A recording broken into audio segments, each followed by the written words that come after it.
What if the history you learned was only part of the story? Across ancient maps and crumbling ruins lie traces of something missing. Entire civilizations whispered about and forgotten texts. Inventions centuries ahead of their time. Buried in dust and silence and names.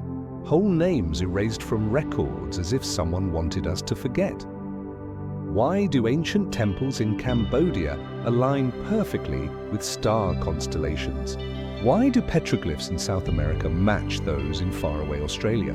Why did 19th century explorers report ruins in the deserts of Palestine that no longer appear on modern maps?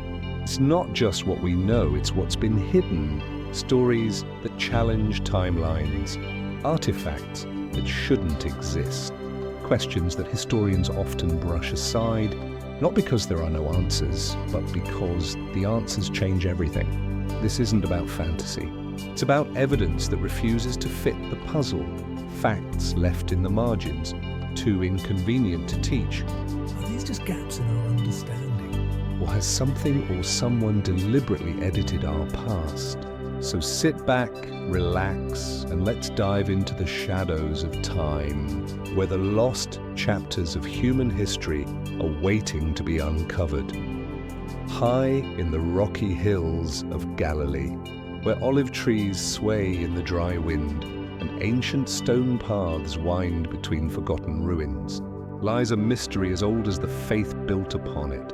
The air is thick with time, and every pebble underfoot might have once echoed with the steps of a boy named Jesus. From Bethlehem to Nazareth, the Gospels sketch only fragments of his early life. We know of the humble manger, the flight into Egypt, the return to Galilee, a single episode at the age of 12. Debating with teachers at the temple in Jerusalem offers a fleeting glimpse of the boy who would become the central figure of one of the world's greatest religions, and then silence. 18 years vanish from the historical record. No scripture, no scroll, no direct eyewitness testimony speaks of Jesus between the ages of 12 and 30. This enigmatic gap, known as the lost years, has haunted theologians, historians and seekers alike for centuries. What happened during that long silence? Where did he go? And why is the story left untold? Some suggest the answer is simple. He remained in Nazareth, living quietly, working as a carpenter, awaiting his time. This is the view most widely accepted by mainstream scholars. In a time when biographies were rare and often began with public life, such gaps weren't unusual. In the culture of first-century Palestine, the private life of a laborer, even one destined to become a prophet, might not have warranted mention, but is that all there is to it? As early as the 19th century, alternative theories began to surface, strange echoes in the historical silence. In 1887, Russian explorer Nicholas Ntovich claimed to have found ancient texts in a Himalayan monastery. These alleged scrolls told of a young man named Isa, a holy child from the West who had studied among monks in India, Nepal, and Tibet before returning to his homeland to teach. The parallels to Jesus were uncanny. Could Jesus have traveled the Silk Road? Could he have walked beneath the towering peaks of the Himalayas, speaking with sages and absorbing the spiritual traditions of the East? Mainstream historians dismissed Ntovich's claims as a hoax, citing inconsistencies and lack of evidence. And yet, the idea refused to die. In the 20th century, other researchers, some sincere, others perhaps more sensational, tried to follow the same trail. They scoured Buddhist texts for clues, followed oral traditions in Kashmir, and interviewed monks who claimed to remember stories of the Western prophet. A few even pointed to a tomb in the city of Shinir, an ancient grave known locally as Rosabal. To some, it's just a local shrine. To others, it's the final resting place of Jesus, who, according to a fringe belief, survived the crucifixion and lived out his days in the East. Of course, these ideas are controversial and they are not supported by traditional Christian doctrine, but the persistence of such claims across cultures and continents suggests a deep and enduring human curiosity. What if the story we know is only part of a greater journey? Other more restrained theories place Jesus in closer proximity to home. Some researchers have examined the possibility that he may have studied with the Essenes, a mystic Jewish sect known for their austere practices and spiritual devotion. The Dead Sea Scrolls discovered near Qumran in 1947 revealed a complex, disciplined society with messianic expectations and teachings that bore eerie resemblances to themes in Jesus' later ministry. Could he have spent his youth among them, learning in the desert, meditating in caves, preparing in silence for the revolution of spirit he would later ignite? There are tantalizing fragments, echoes, but never a definitive answer. And then there is the human element, the emotional resonance of this mystery. We are left to wonder not just about the events of those lost years, but about the inner transformation of the man behind the myth. Who did he meet? What did he see? Were there moments of doubt, of revelation, of struggle? In the absence of answers, the mind drifts to those ancient paths in the Judean wilderness, to the windswept coasts of Phoenicia, to the mountain passes of Persia.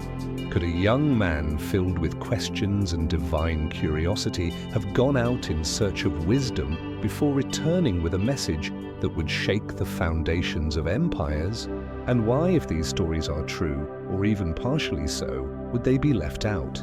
Was it the result of oral tradition thinning over time, or were certain chapters of the story quietly set aside, deemed too complicated, too far from the narrative the early church sought to preserve? Perhaps the silence was intentional. Perhaps the mystery itself was meant to speak louder than any documented tale, because sometimes what's missing from history speaks as loudly as what remains. The lost years of Jesus invite us not only to search the margins of ancient texts, but to peer into the unknowable depths of time, culture, and belief. They remind us that even the most studied lives contain shadows, and in those shadows, we may find not just forgotten travels or hidden teachings, but the deeper truth of what it means to grow, to seek, and to become. So the question lingers, unresolved and quietly insistent. What happened to Jesus during those 18 silent years? And what might still be hidden, just out of reach? As the sunlight dances on the turquoise waters of the Mediterranean, the modern city of Alexandria bustles with life. Cars hum past ancient ruins. Seagulls circle above forgotten columns half buried in sand. But beneath this familiar rhythm lies the ghost of a place that once held the sum of human knowledge. An idea so bold, so luminous that even today its memory casts a shadow across history. The Library of Alexandria. It is whispered about with reverence and regret. A marvel of the ancient world, not a temple of gods, but a sanctuary of thought. Here, beneath vated ceilings and colonnaded halls, papyrus scrolls stretched across shelves like veins of wisdom.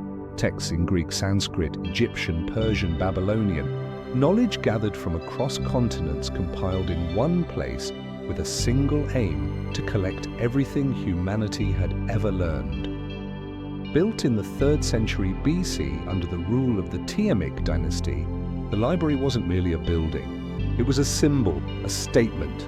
That knowledge was power, and that power could be preserved, shared, expanded. But then it vanished. Not all at once and not with a single flame, as many myths would have us believe. The truth, what little of it survives, is murkier, quieter, and perhaps more unsettling.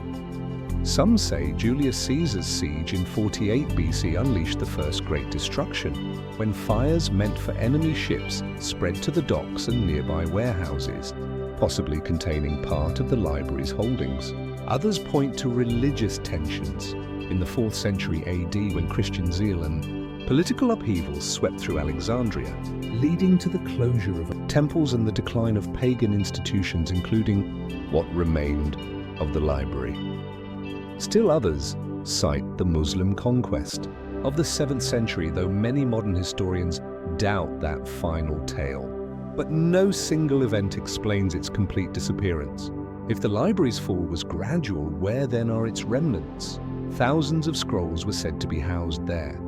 Accounts vary from 40,000 to over 400,000. Works of science, philosophy, mathematics, astronomy, history, medicine. Treatises by thinkers long lost to time. Plays and poems that never reached our ears.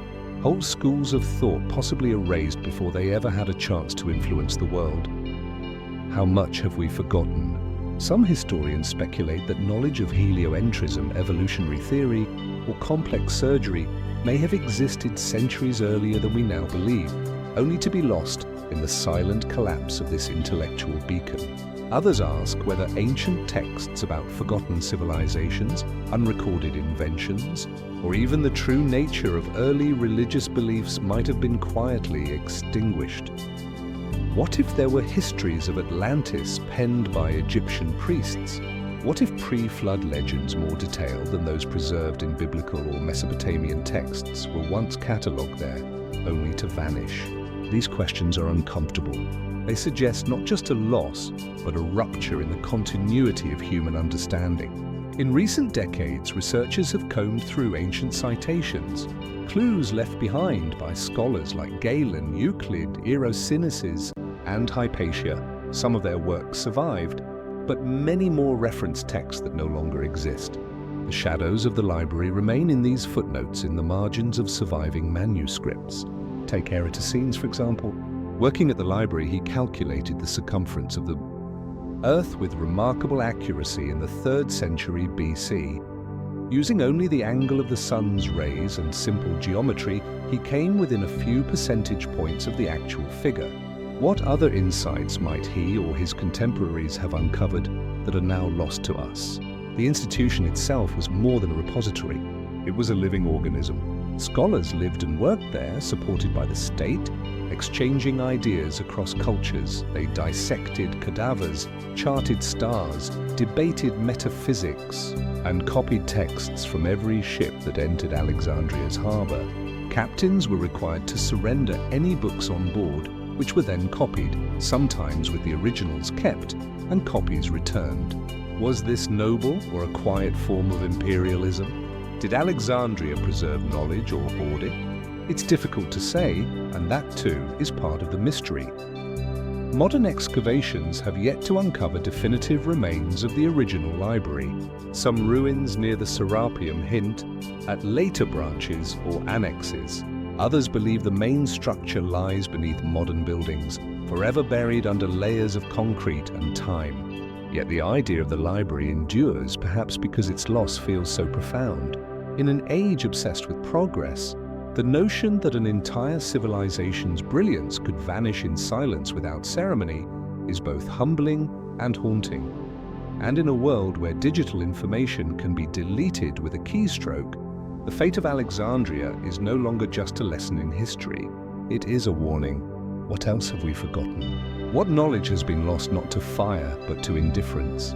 Or worse, what if some of it was taken? Some fringe theorists suggest that not all of the library's texts were destroyed, that certain scrolls were smuggled out, hidden away in private collections, or spirited across the desert to secret vaults in Persia, India, or even beyond.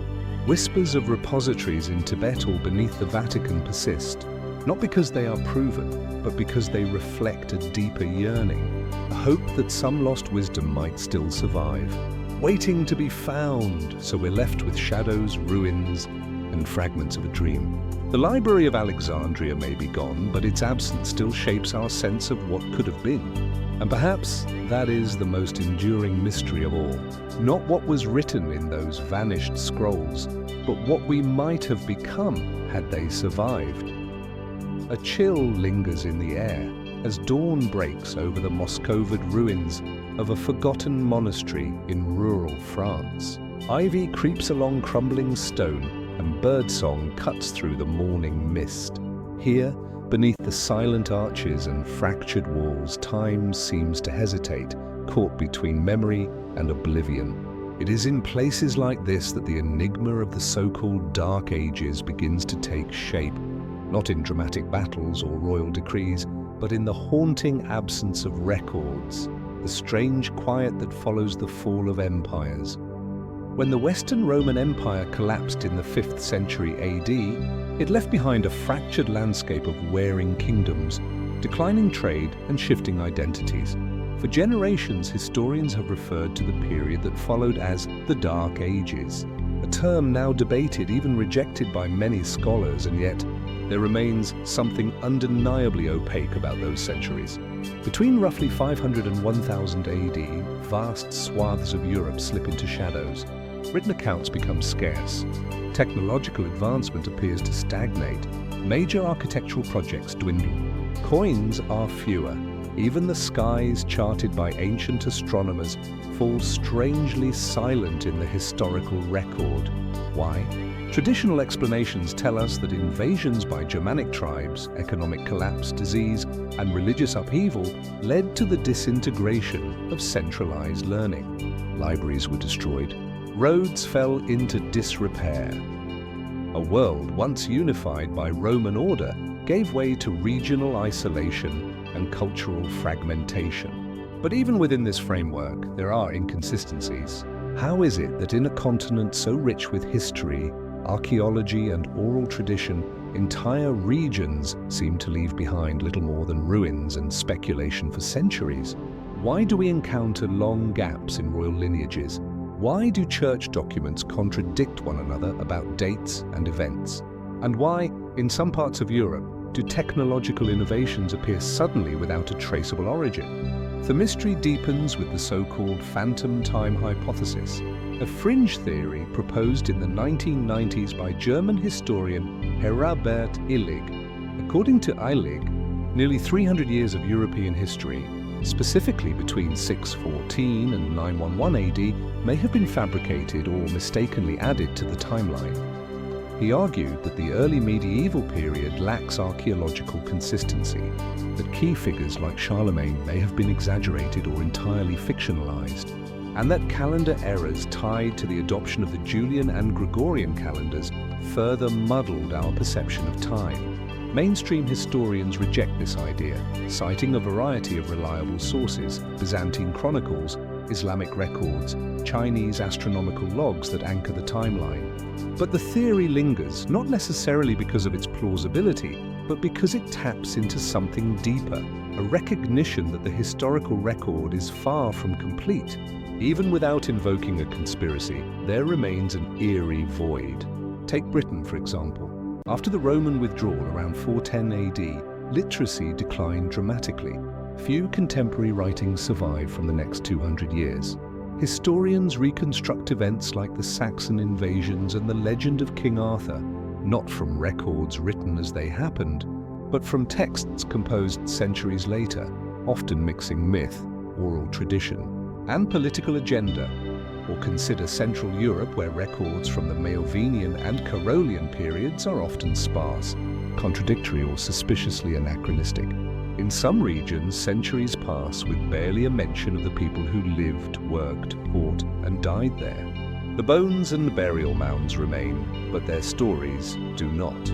Elsewhere, in places like Scandinavia, entire cultures existed almost entirely outside the written record, leaving behind only stone carvings, ship burials, and sagas passed down through generations. What insights might we have lost simply because no one wrote them down, or because the parchments on which they were once recorded have long since turned to dust? This mystery isn't just about Europe either. During these same centuries, knowledge was thriving elsewhere. In the Islamic Golden Age of Baghdad, in the preserved wisdom of India and Persia, and in Chinese dynasties meticulously recording astronomical events. Yet, even these distant civilizations noted moments of celestial silence or unexpected chronological gaps. Could wars and religious tensions have motivated intentional revisions of history? Were certain reigns erased to strengthen political claims? Were texts burned to reshape cultural memory? Or were these centuries simply the natural ebb of human civilization, where chaos and rebuilding left little time for record-keeping? In our search for answers, we also turn to artifacts, tools, weapons, coins, and ruins. Yet even archaeology struggles to explain the patchiness of these centuries. Pottery styles appear abruptly. Languages evolve faster than expected. Trade networks vanish without explanation, then return as if nothing happened. Some researchers speculate that the history of this period was preserved, but hoarded locked in monasteries hidden in crypts, passed through secret societies or elite bloodlines. Others suggest that climate change or pandemics might have created societal amnesia, events so traumatic that they disrupted continuity, leaving behind only silence.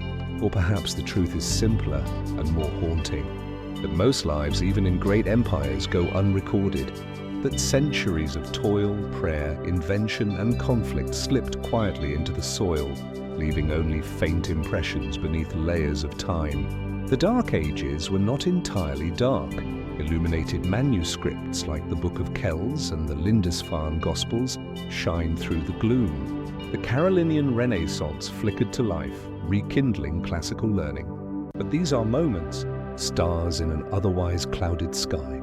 So we're left with a puzzle, a space between epics, 1,000 years anchored on either side by imperial Rome and the High Middle Ages, yet bridged by a fog of uncertainty. How many stories have we lost to fire, decay, or willful forgetting? How many truths lie beneath unexcavated earth, beneath churches built atop older shrines, beneath names struck from lineage? And more provocatively still, what might have been? What ideas, what cultures, what lives, if the shadows of these undocumented centuries could speak? The silence is deafening, but perhaps it's trying to tell us something. The sun rises over the plains of present-day Pakistan and northwestern India, casting long shadows across the desolate ruins of Mohenjo-Daro. The bricks beneath your feet, uniform, fired and precisely laid, have stood for over 4,000 years. Dust stirs in the alleyways of a once thriving metropolis where the hum of ancient life has long since faded. A city of ordered streets, standardized weights, and complex urban planning. Yet no voices remain. No literature, no songs, no king lists, no prayers. Just symbols etched on seals, carved into tablets, painted onto pottery. Mysterious, compact, often less than 5 signs in length.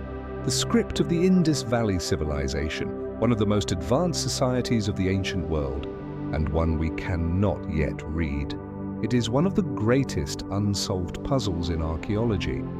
The Indus Valley Civilization, also known as the Harappan Civilization, flourished from around 2600 to 900 BC. At its height, it spanned more than 1 million square kiln, stretching from the Arabian Sea deep into the Indian subcontinent.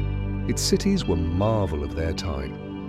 Grid-like street layouts, underground drainage systems, public baths, granaries, and evidence of sophisticated trade with Mesopotamia and beyond. Yet, despite these achievements, we know almost nothing about the people who built them. Not their leaders, not their wars, not their myths or laws. Because their writing, if it is writing, has never been deciphered. Over 4,000 inscriptions have been discovered to date, most of them found on small steatite seals used for trade or administrative purposes. These seals often depict animals, unicorn-like creatures, bulls, elephants, and tigers, alongside rows of enigmatic symbols. There is a rhythm to them, a sense of structure, but the script remains stubbornly silent. Why? Unlike Egyptian hieroglyphs or Sumerian Kaunor, the Indus script lacks a Rosetta Stone, a bilingual artifact that could link its characters to a known language. And unlike longer texts carved in stone or preserved on scrolls, the surviving Indus inscriptions are frustratingly short, typically no more than 5 to 10 symbols long. Are we even sure it's a script? Some scholars argue that it may not be a written language at all, but a system of proto-writing symbols representing families, clans, or religious ideas, not speech. Others believe the script is fully linguistic, but encoded in a language unrelated to any that survives today. Is it Dravidian, Indo-Aryan, or something older, now lost to time? Mainstream linguists lean toward the idea that the Indus script may represent a Dravidian language, an ancient ancestor of Tamil and its relatives still spoken in southern India. This theory is supported by cultural and linguistic echoes between the Harappan and later South Indian societies. But without a direct translation, these remain tantalizing possibilities rather than confirmed facts. And there are more fringe suggestions. Some theorists propose links between the Indie symbols and Easter Island's Rangarango script, suggesting a global prehistoric civilization that left scattered traces of a common written language. Others claim the script contains astronomical codes or esoteric knowledge preserved by secret traditions. A few even speculate about connections to Atlantis or other mythical lost lands, ideas that ignite imagination but lack concrete evidence. And still the mystery endures. Attempts to decode the script using artificial intelligence and pattern recognition have yielded promising patterns suggesting syntax and repetition consistent with language. Yet without context, without longer texts or spoken sounds, AI alone cannot crack the code. The key may lie buried beneath the soil in yet undiscovered texts or ruins that remain hidden under centuries of sediment and shifting rivers. The river itself, once called the Sarasvati and Vedic texts, may hold part of the answer. Many Indus settlements line this now dry river, and some scholars argue that its drying led to the civilization's decline. Could lost archives lie buried beneath the silt of this vanished waterway? Could the Rosetta Stone of the Indies world still be waiting to be found? We are left with shadows of meaning: the man with the horned headdress, the woman surrounded by tigers, the tree and the kneeling figure. Are these deities, rituals, scenes from lost epics, or coded spiritual practices? We do not know. And what makes this absence so profound is not just that we've lost a language, but that we've lost a worldview, a way of thinking, an entire mental universe that once guided one of the earliest urban cultures on Earth. The Indus Valley civilization predates the earliest Vedic hymns, the teachings of Confucius, the rise of Babylon. It rose and fell before the temples of ancient Egypt reached their peak, before the Greeks etched their first letters. And yet its people walked paved streets, measured grain with standardized weights, and traded goods with lands as distant as Mesopotamia and Oman. They lived, they built, they ruled, they prayed, and they wrote, but we cannot yet hear their voice. Why did their script vanish so completely? Was it simply never passed down? Was it suppressed by later cultures? Did the collapse of urban centers lead to a total rupture in cultural memory? Or did the knowledge survive, hidden in oral traditions, transformed and absorbed into the roots of Indian civilization, waiting to be traced backward? The Indus script stands as one of the last great undeciphered languages of the ancient world. And its silence is not just a puzzle. It's a mirror reflecting the limits of what we know and the vastness of what we've yet to learn. So we ask once again, what truths lie locked in these tiny symbols? What stories, what sciences, what songs have slipped beyond our reach? And will we one day finally hear them speak? Deep in the heart of the Amazon rainforest, beneath layers of green so dense they seem to swallow time itself, lie secrets long obscured by vines, soil, and silence.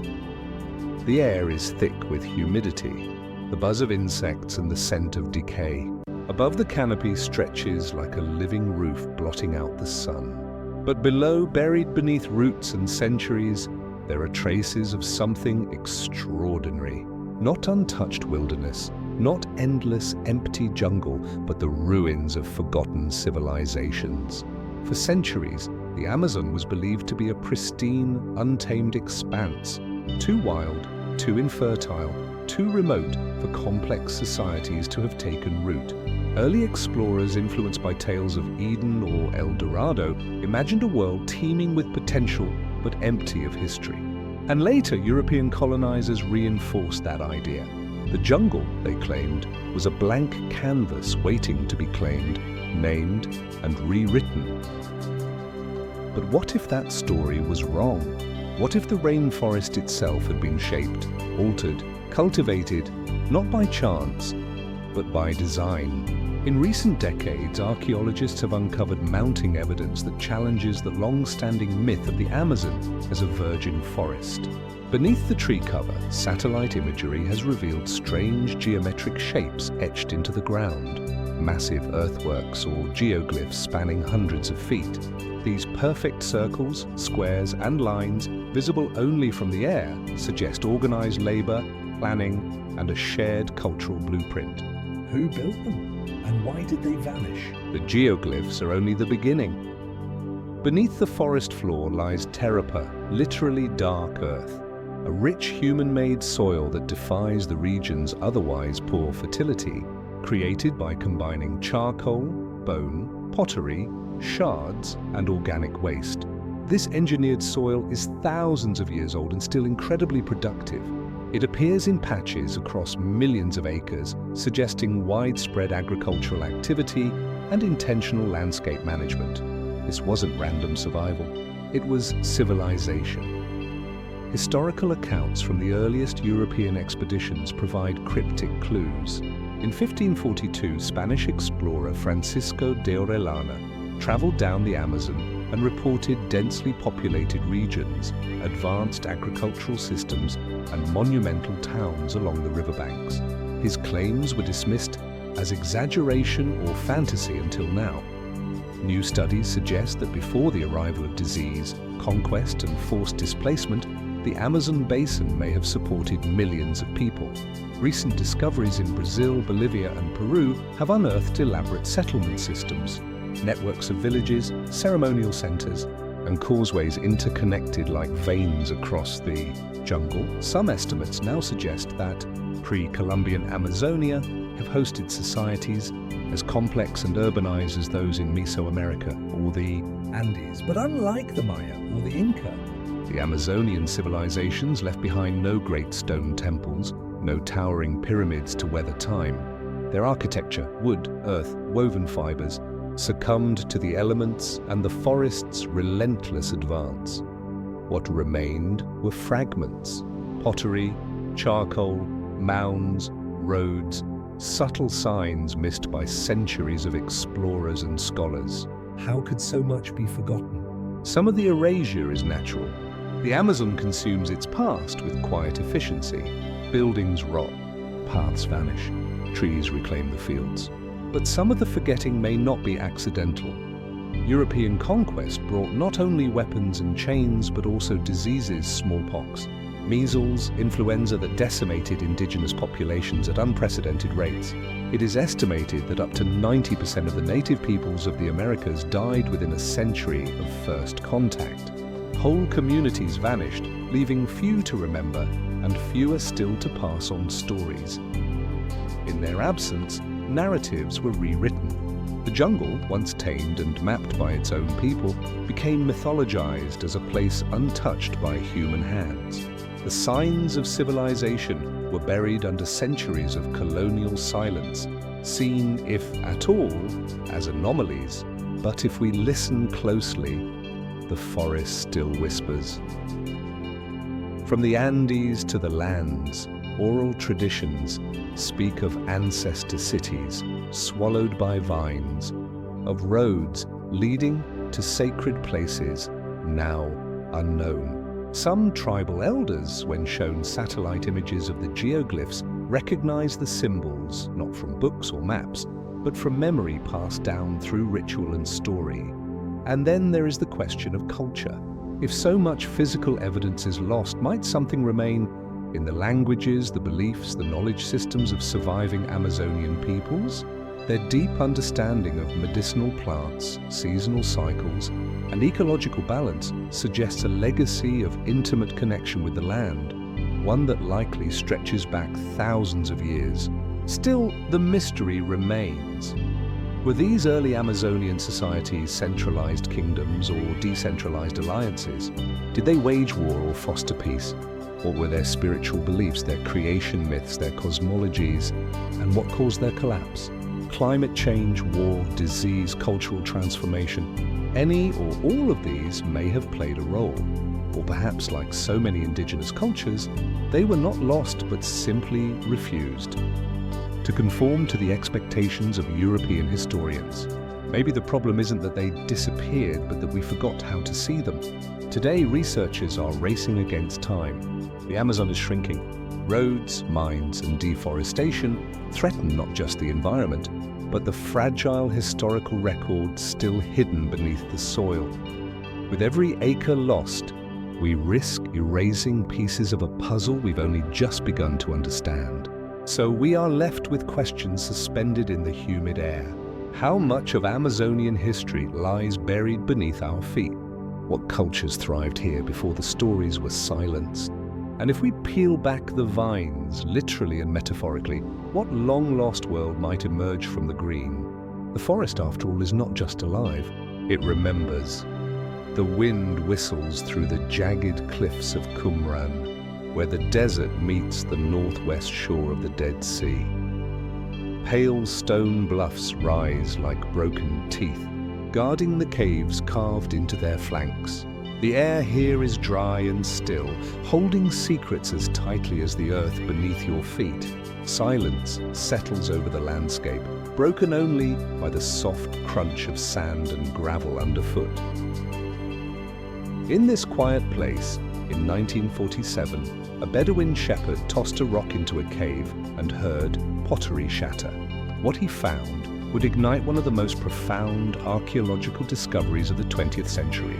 Ancient scrolls hidden in clay jars, perfectly preserved in the arid climate. Parchment and papyrus bearing ink from 2,000 years ago, covered in a strange, familiar hand. They would come to be known as the Dead Sea Scrolls. Over 900 manuscripts have since been uncovered in the caves around Qumran, believed to have been written or collected by a reclusive Jewish sect, possibly the Essenes, during the final centuries before and after the turn of the Common Era. Among them are some of the oldest known copies of biblical texts, alongside apocryphal works, sectarian commentaries, rules, and esoteric writings. But not all scrolls made it into the museums. Not all fragments were catalogued, and not everything that was discovered has been revealed. From the beginning, the discovery of the scrolls has been entangled in secrecy, controversy, and quiet disappearances.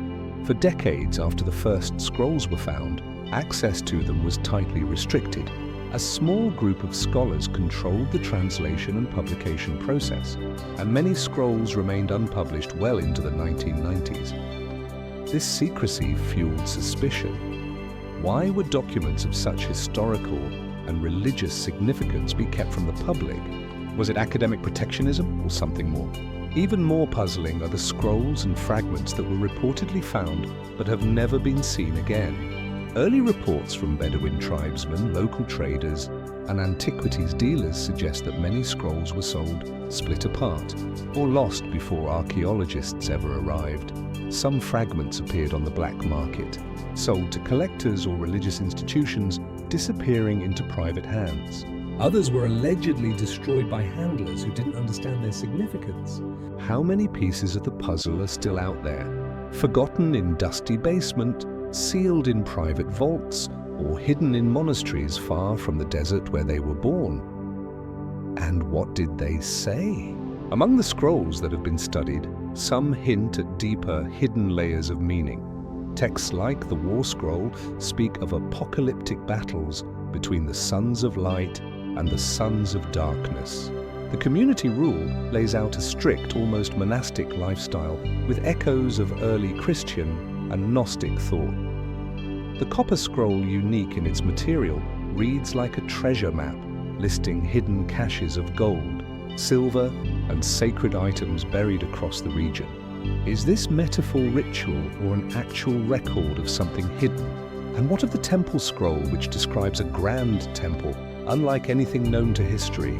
Was it a vision of a future sanctuary or a memory of one lost to time? Some scholars suggest that the scrolls may contain traces of teachings that predate or run parallel to early Christianity. Others argue that the sect who wrote them preserved versions of texts that diverged sharply from the canonized Hebrew Bible?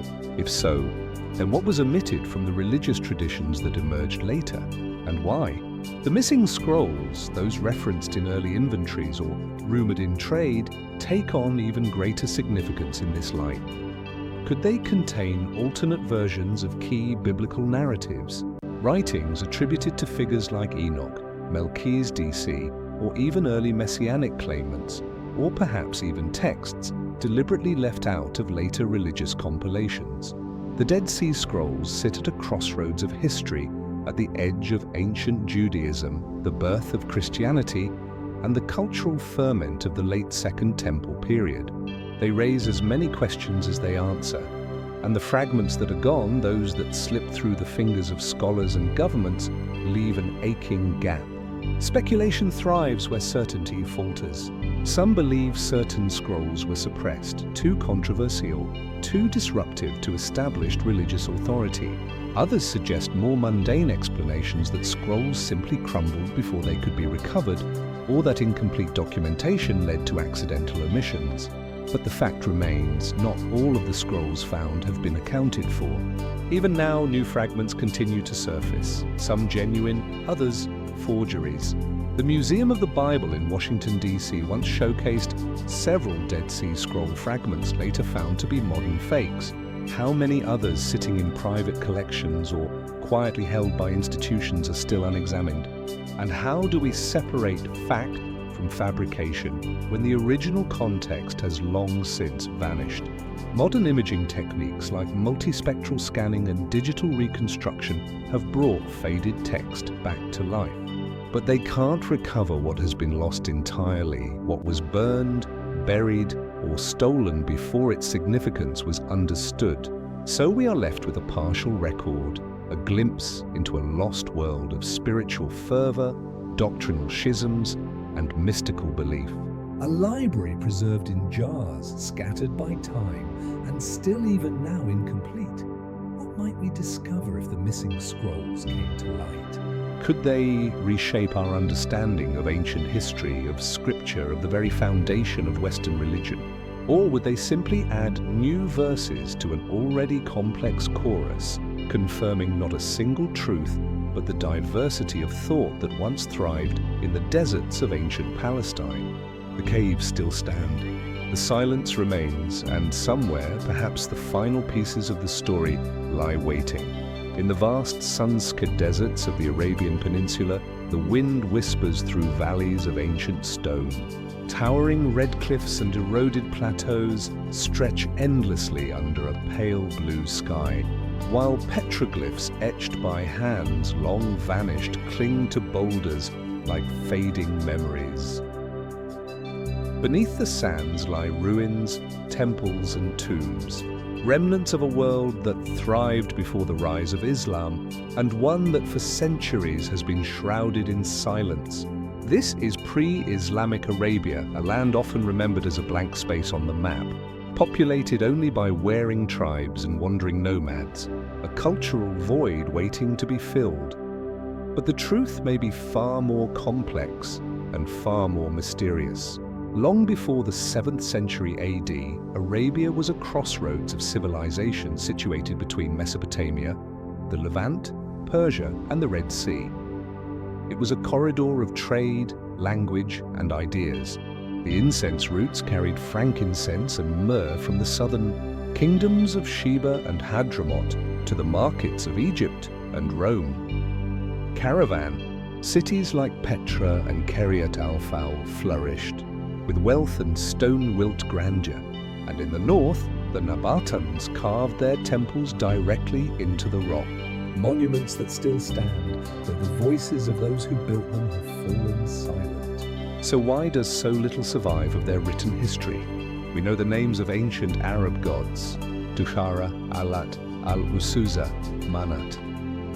Their temples once rose in cities that are now dust. We know of kings like the Leonites of Don and the Maynans of the south, who inscribed their conquests in a script few can read today. And we know that languages flourished here. Sabi, the Mudic, Saphitic, and others written in angular scripts across thousands of stone inscriptions scattered through the desert. But outside of archaeology and epigraphy, little else remains. Much of what we understand about pre-Islamic Arabia comes from later Islamic historians who documented the Jahiliyyah, the time of ignorance with a focus on its moral decline, tribal feuds, and spiritual disarray. And while valuable, these records are retrospective, filtered through theological lens and often lacking in concrete detail.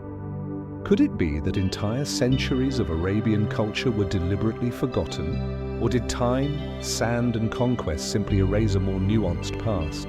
The disappearance of written sources raises uneasy questions.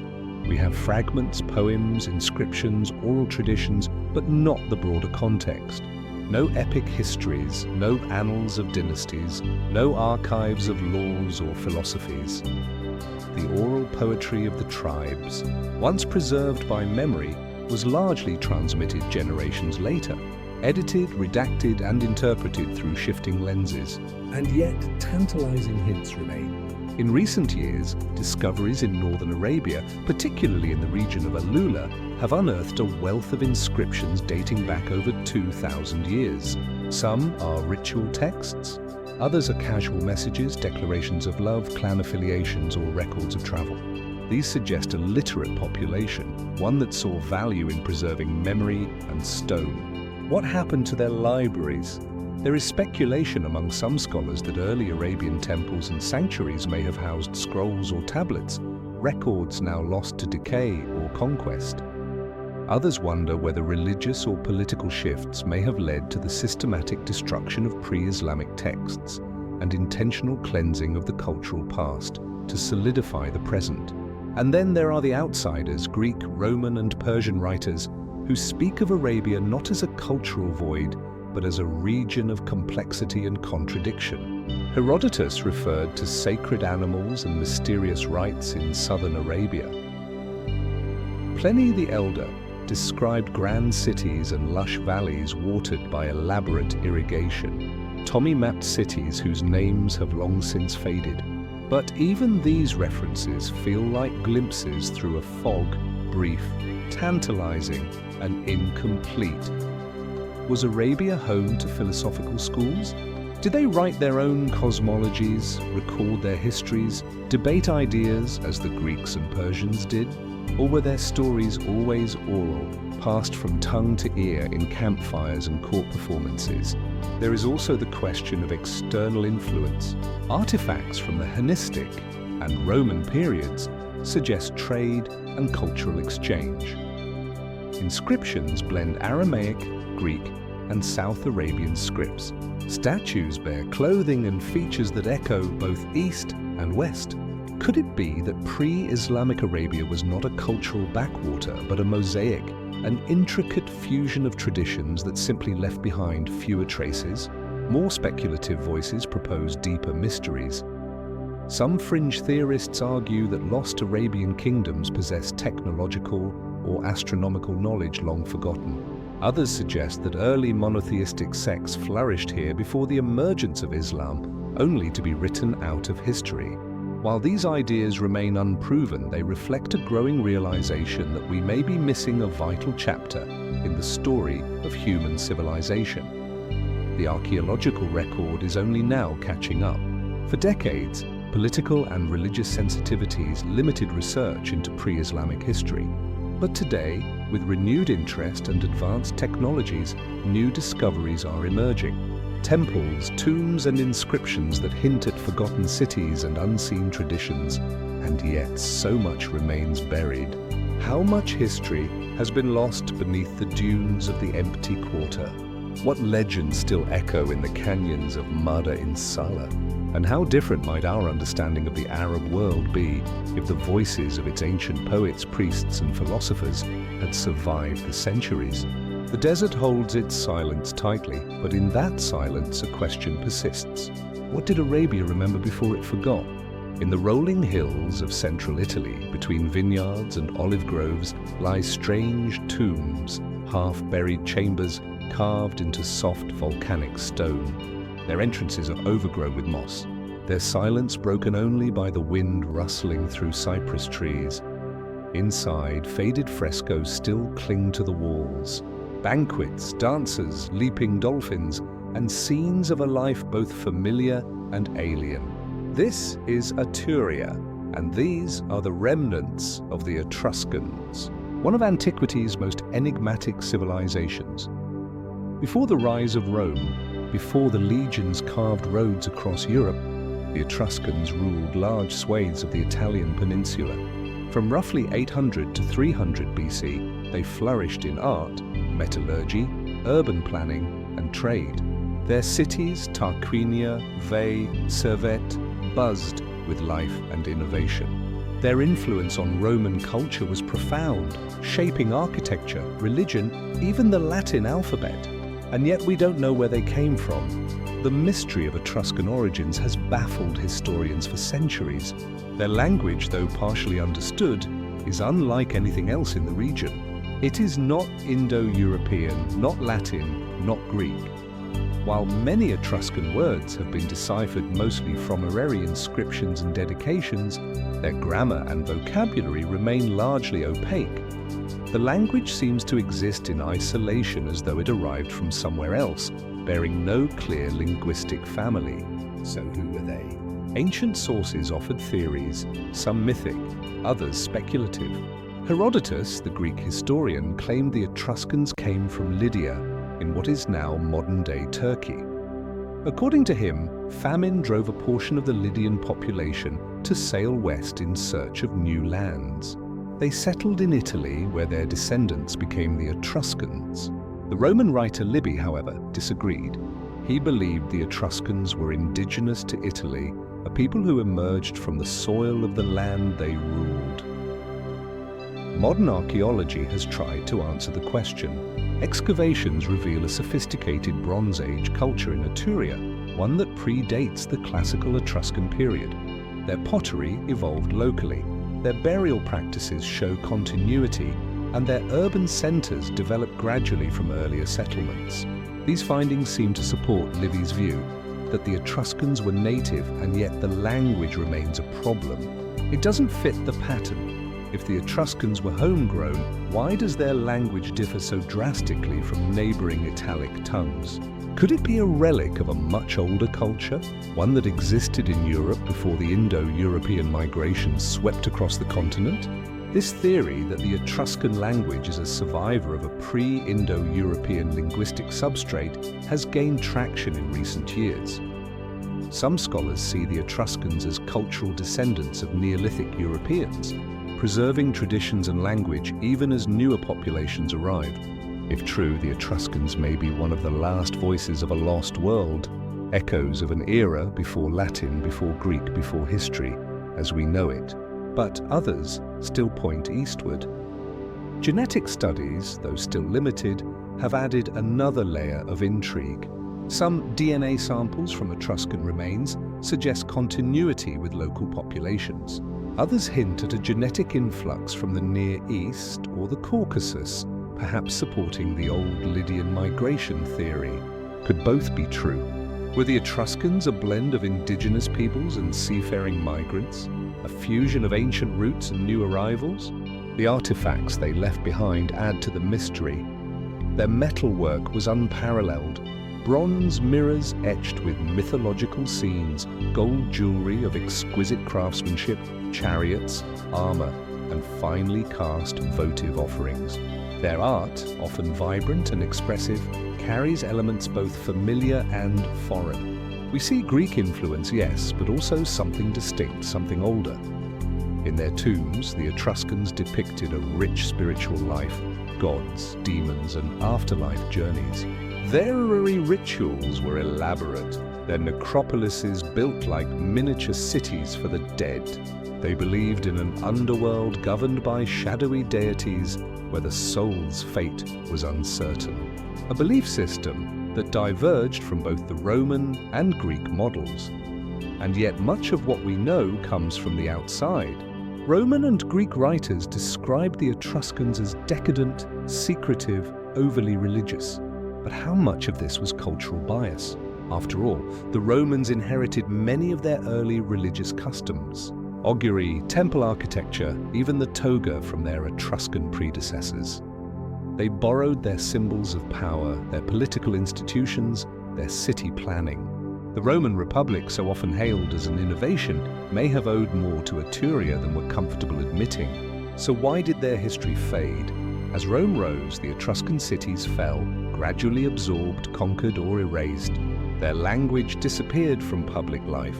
Their customs were assimilated, their gods renamed, their stories forgotten. By the time the Roman Empire emerged, the Etruscans had been relegated to the margins of memory.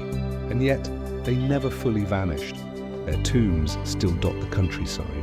Their art still speaks, even if we can't fully understand it. And their language, though silent, remains tantalizingly close, whispering from inscriptions carved into stone. Who were the Etruscans really? A forgotten Mediterranean power?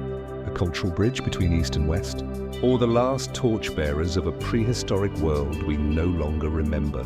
We may never have a definitive answer, but in the soil of Tuscany, in the carved walls of ancient tombs, and in the silent scripts of a lost tongue, the question remains: what forgotten truths lie hidden in the mystery of the Etruscans, waiting still to be unearthed?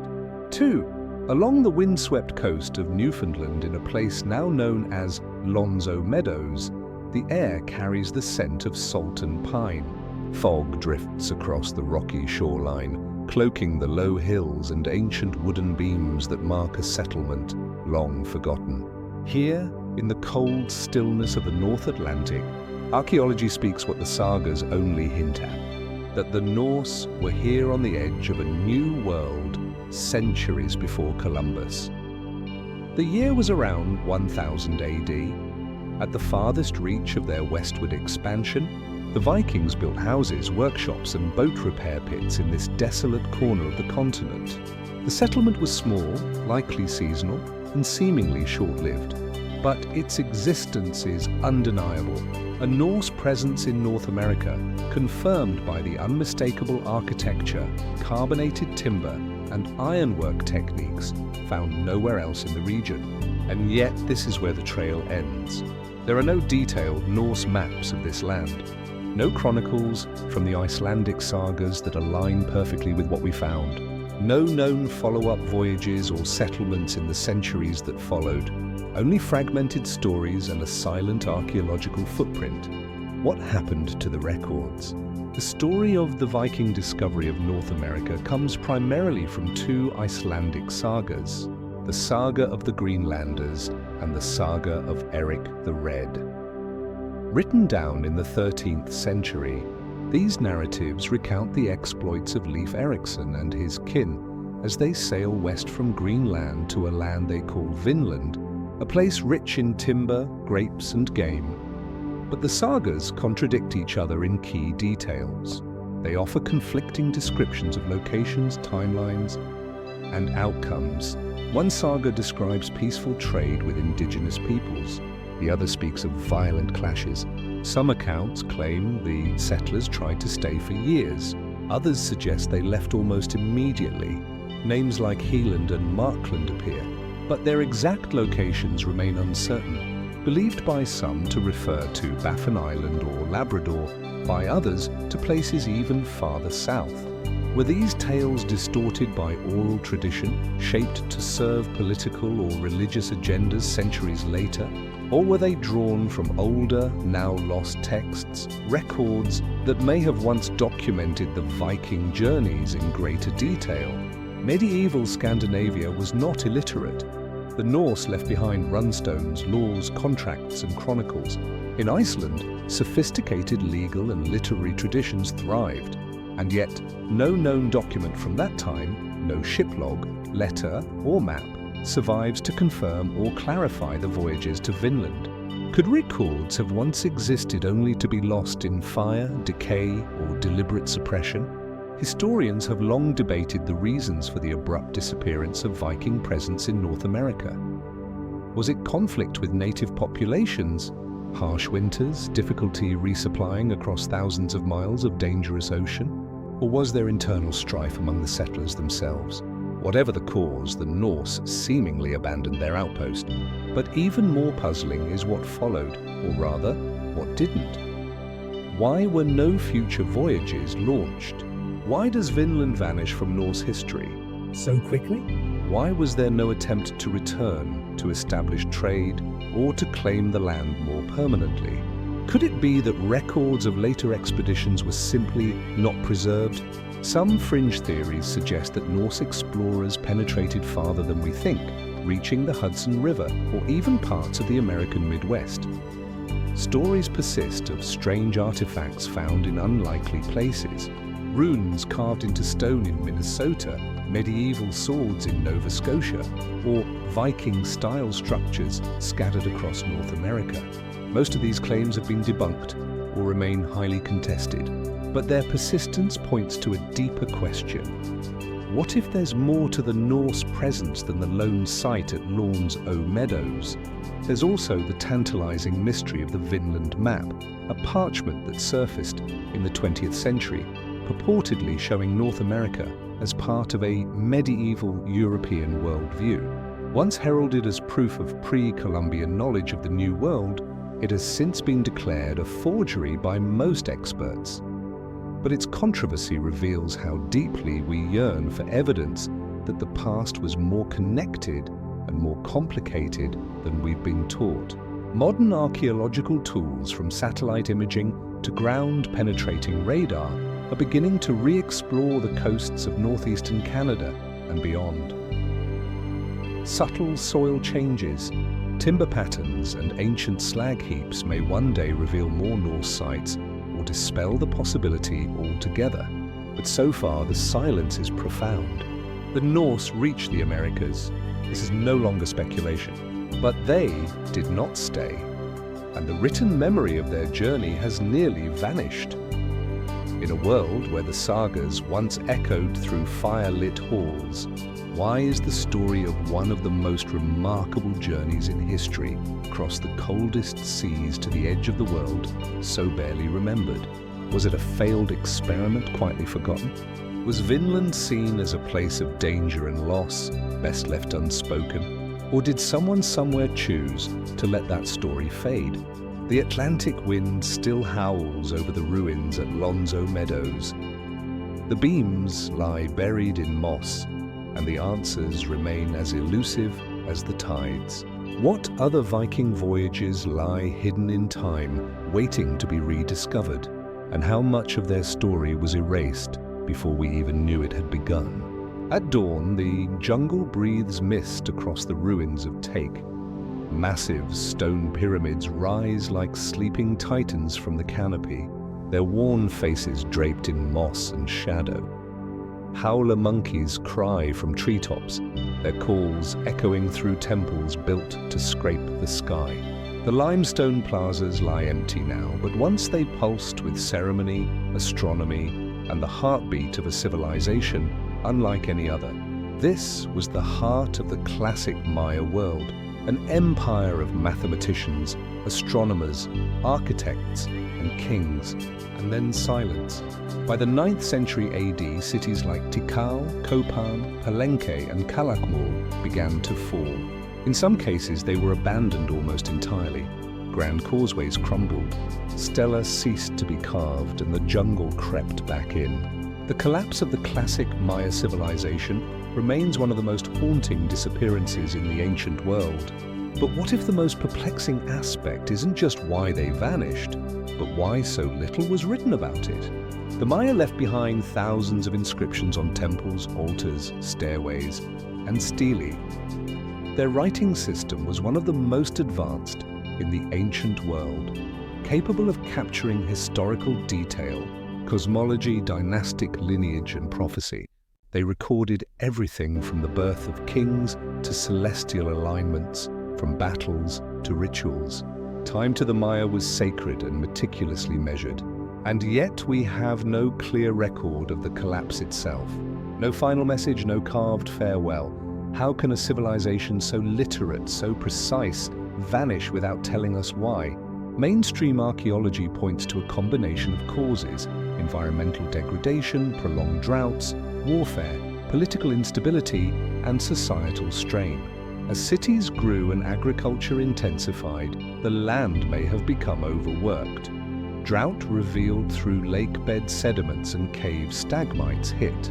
During crucial decades, rival kingdoms engaged in near-constant warfare, draining resources and weakening alliances. But the deeper mystery is not that these factors occurred. It's that the Maya didn't seem to write about them, or, if they did, those records are gone. Some glyphic texts from the late Classic period do hint at conflict and upheaval. Certain kings disappear from records, rituals go unperformed, Monuments stop being erected. but these signs are scattered, fragmentary, and often indirect. Nowhere do we find a central chronicle, no Maya historian carving into stone the reasons for the fall. So where are those accounts? One possibility is that they once existed in codices written on bark paper painted in brilliant reds, blacks, and blues. The Maya created folding books filled with astronomy, myth, and prophecy. But only 4 of these codices survive today, none of them focused on history. The rest were destroyed, many during the Spanish conquest when missionaries and conquistadors burned native texts by the thousands, dismissing them as pagan and dangerous. Fray Diego Danda, a 16th century Spanish bishop in the Yucatan, famously wrote, "We found a large number of books in these characters, and as they contained nothing but superstitions and falsehoods of the devil, we burned them all, which they, the Maya, regretted to an amazing degree." What wisdom was lost in those fires? Could detailed records of the collapse, its causes, its warnings, its consequences, have been among them? Might scribes have recorded climate omens, population movements, failed rituals, or political betrayals in the very books that were incinerated in colonial flames? Or was the collapse too gradual, too chaotic for any single account to be made? Some scholars suggest that Maya scribes were part of elite lineages attached to courts, priesthoods, and temples. When dynasties fell, so too did the scribes and the institutions that preserved memory. Without centralized archives, knowledge was scattered or lost altogether. Perhaps history itself became a casualty of political collapse.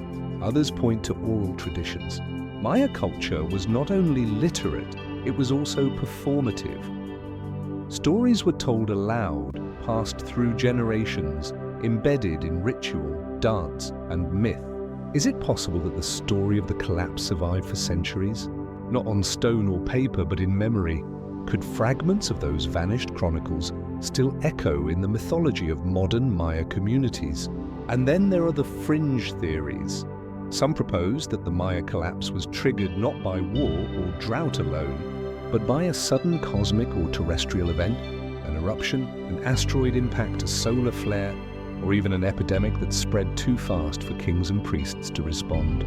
Others look to the heavens, noting that the Maya calendar's boon cycles ended in periods associated with transformation or destruction. Could the collapse have been interpreted as a spiritual transition? Something too sacred or too terrifying to record in mundane terms? Still more speculative voices suggest the possibility of hidden records, texts that survived colonial destruction and now lie in secret libraries, private collections, or buried in caves yet to be excavated. Are we missing a codex that tells the final chapter? So many questions remain unanswered. How could a civilization capable of calculating eclipses, predicting Venus's movements, and aligning their temples with solstices fail to foresee, or at least document their own unraveling? What rituals were performed in those final days? What choices were made as food ran scarce and kings fell silent? And what became of the last scribes, the ones who watched their world collapse, stylus in hand? In the ruins of Teal and Copan, time feels suspended. The jungle presses in, but the stones still speak, if only faintly.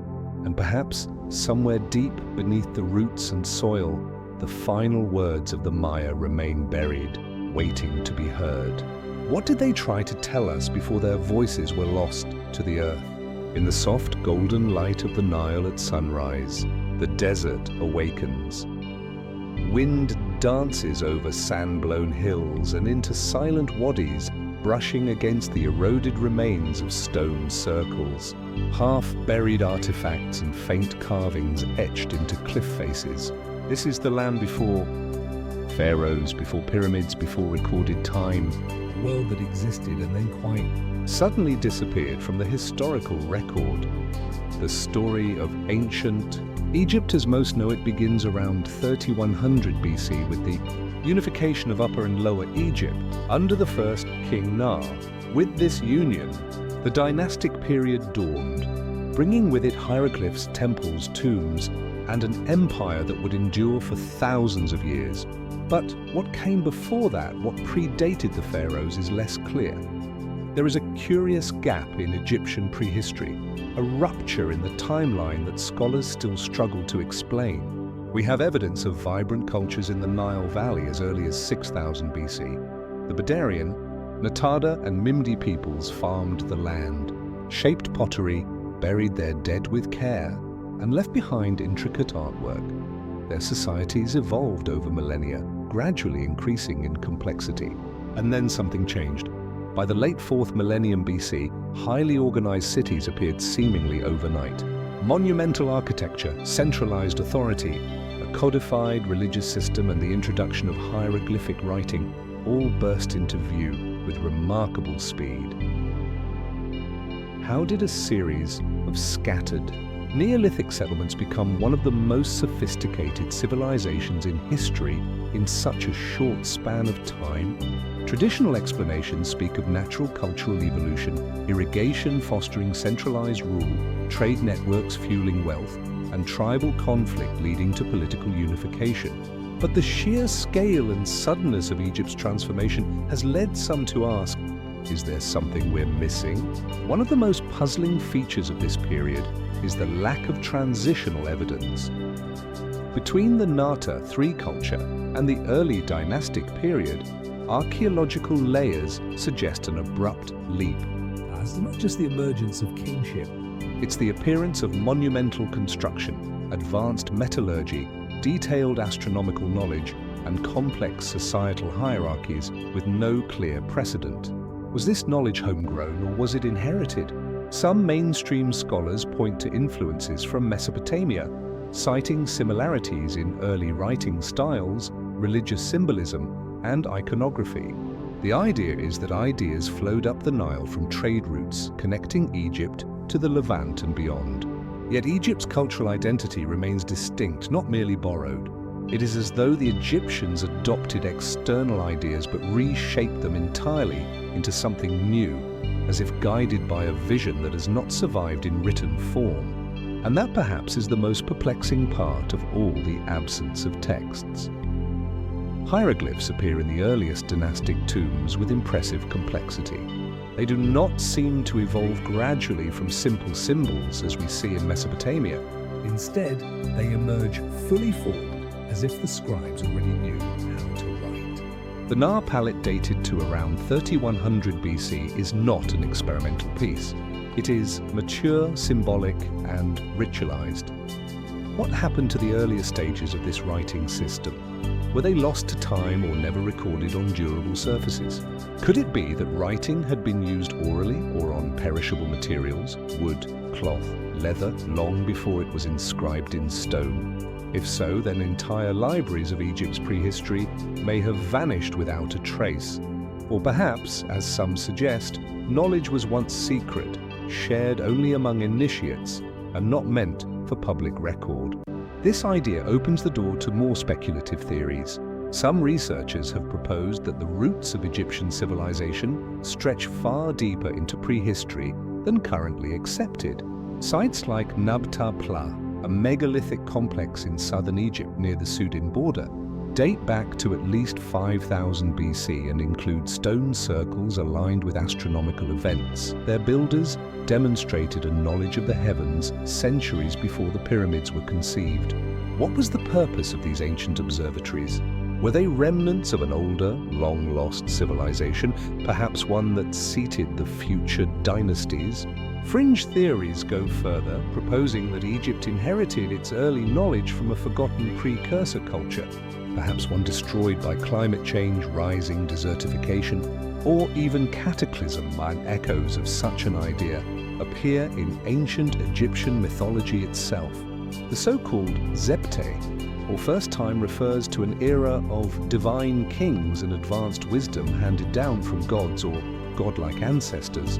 Was Zepte a purely mythological construct or a veiled memory of a time now lost? This period of early pre-dynastic history is also conspicuously absent from many temple records.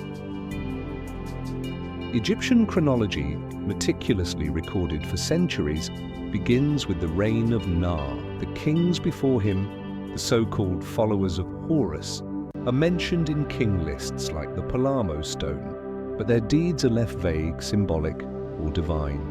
Was this a deliberate choice, a way to veil history in myth, or had too much already been forgotten by the time hieroglyphs took root? We may never know the full answer. The desert continues to guard its secrets, and many ancient sites remain unexplored beneath sand, settlements, or modern infrastructure. Climate, time, and human intervention have erased much of what once stood in Egypt's earliest days.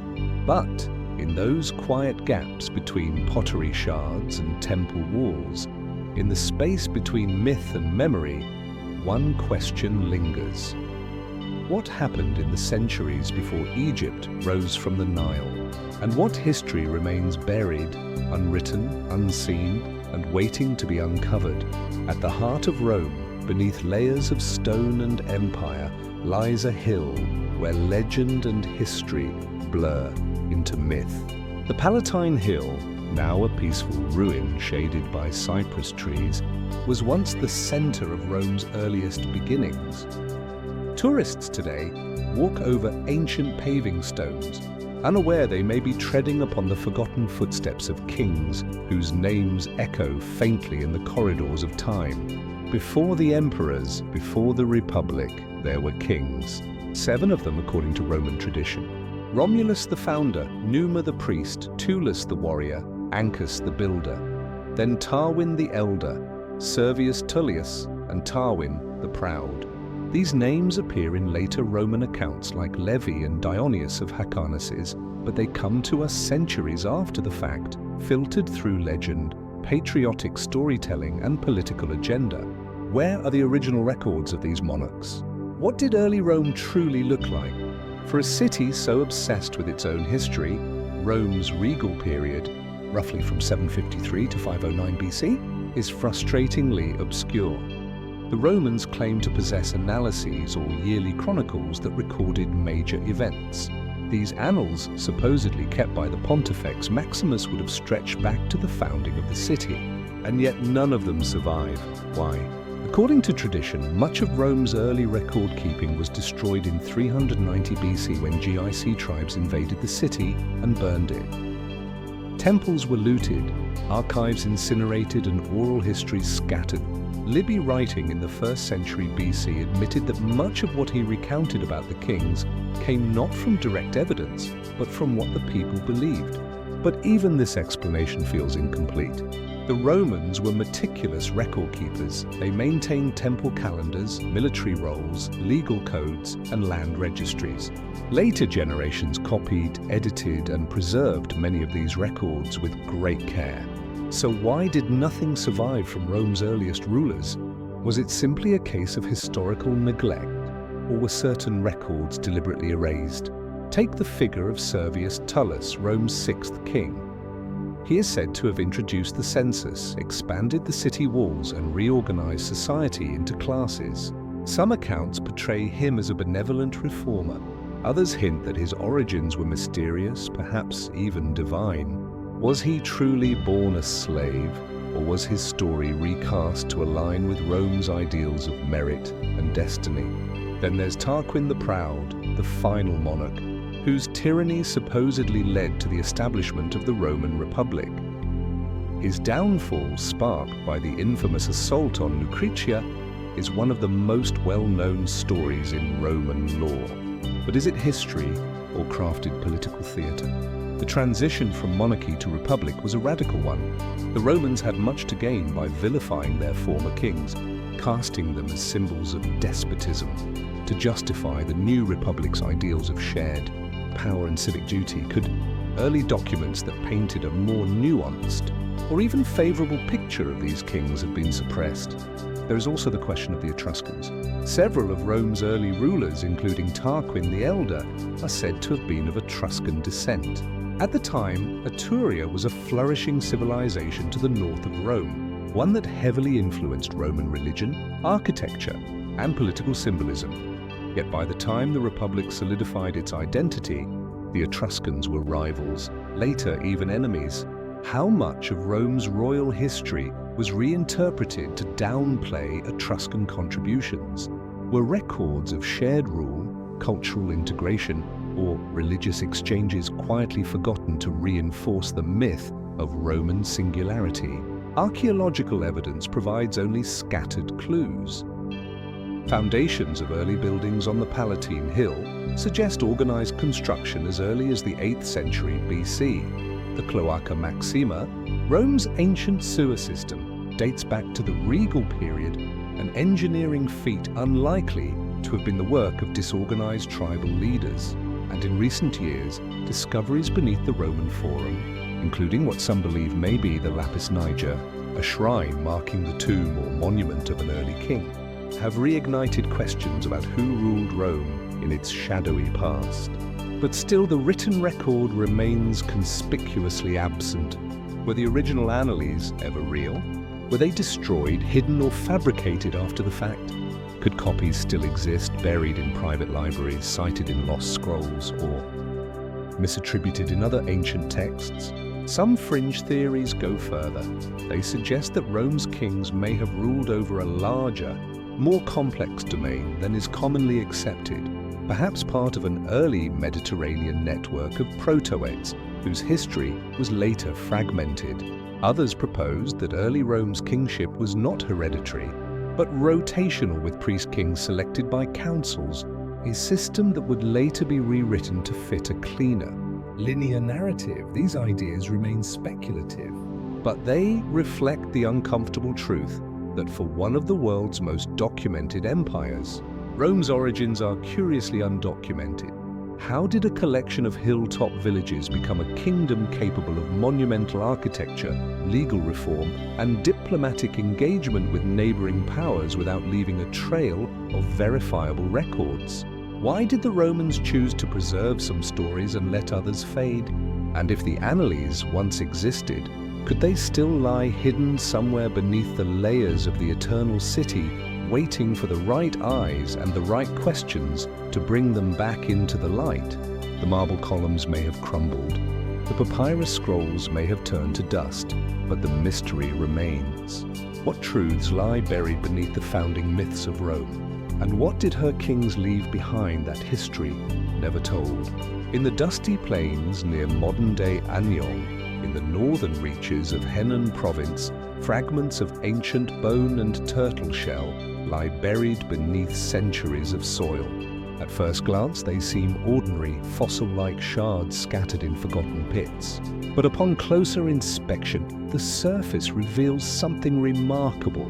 Intricate inscriptions carved in sharp, deliberate strokes. These are oracle bones, some of the earliest known written records in human history. Etched over 3,000 years ago during the Shang dynasty, China's first historically verified dynasty. They tell us of royal hunts, ancestor worship, crop forecasts, military decisions, and rituals meant to pierce the veil of the future. The kings of Shang, it seems, did not act without consulting the spirits, and those conversations were recorded bone by bone, shell by shell. But this is only part of the story. The rest is missing. The Shang dynasty, which ruled from roughly 1600 to 1046 BC, was not a primitive society scrawling its first thoughts onto bone. It was a complex, organized civilization with a centralized court, a stratified military, intricate bronze craftsmanship, and extensive trade networks. Its rulers built walled cities, led sophisticated rituals, and governed vast regions of early China. So why is almost everything we know about them limited to divinations? If such a kingdom had laws, poetry, history, or philosophy, where are those texts? Where are the chronicles of their kings, the legal codes, the mythologies passed from generation to generation? Surely the Shang had more to say than what crops to plant or when to go to war. Were they recorded on perishable materials that failed to survive? Bamboo strips, silk scrolls, or wooden tablets? Organic mediums that would have long since decayed in China's humid climate? Or were they never written at all? It's possible that Shai writing remained confined to ritual and divination, that literacy was limited to a priestly class, and that written language served primarily as a sacred tool. But that explanation feels incomplete when weighed against the sophistication of Shang society. Their bronze work, for example, is unparalleled for its time, casting massive ceremonial vessels with detailed inscriptions and symbolic meaning. Would a people capable of such artistry and structure have no interest in preserving their political or cultural knowledge? Curiously, later Chinese dynasties, most notably the Zhou, seemed to distance themselves from the Shang legacy. The Zhou overthrew the Shang around 1046 BC, claiming moral superiority through what would later be called the Mandate of Heaven. They justified their conquest by portraying the last Shan king as a corrupt tyrant, unfit to rule. Was this narrative shaped to validate their power or to erase something deeper? Some scholars suggest that early Zhou rulers may have deliberately destroyed Shang records, perhaps to undermine rival religious systems, erase competing ideologies, or prevent the revival of a once powerful dynasty. The Zhou emphasized a different cosmic order, a shift in ritual practice, and a new social hierarchy. In such a climate, rewriting history would not have been unthinkable. It would have been strategic. If any scrolls or codices survived, they left no trace in the official histories compiled centuries later during the Han dynasty when Simon wrote the records of the grand historian. By then, the Shang were already a distant memory depicted through fragments, myth, and recovered bones. And yet, whispers remain. Local legends in parts of China still speak of ancient sages and forgotten texts buried beneath rivers and mountains. Folk tales hint at knowledge hidden from the eyes of conquerors, guarded by families or secret societies over generations. Could traces of Shang writing or even entire works have survived underground, misattributed or mistaken for later texts? The oracle bones themselves offer subtle clues. Some inscriptions appear to reference older rituals or customs, suggesting a cultural memory that stretches back even before the Shang. Were there earlier texts now completely lost to us? Did the Shang inherit their writing system from a forgotten civilization? And if so, what happened to that civilization's records? More speculative voices point to Lan or Liongju cultures, Neolithic peoples with advanced architecture, jade craft, and social organization. Might they have passed on ideas or scripts that the Shang later formalized? If so, the disappearance of Shang texts might be part of a broader pattern of forgotten Chinese prehistory, one still waiting to be uncovered. And what of sites yet to be explored? China is vast and many ancient ruins remain buried beneath. Modern cities or untouched in remote landscapes. Some archaeologists believe that undiscovered Shang centers, perhaps located beyond Anyang, could one day reveal archives or burial caches sealed by time. Could sealed tombs like those of later dynasties contain texts buried for eternity?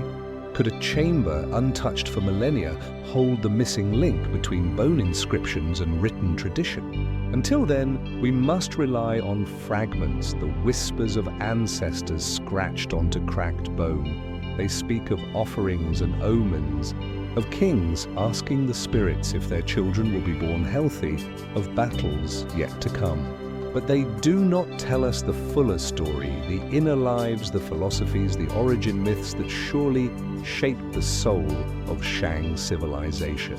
Why did a kingdom that recorded the future leave so little of its past?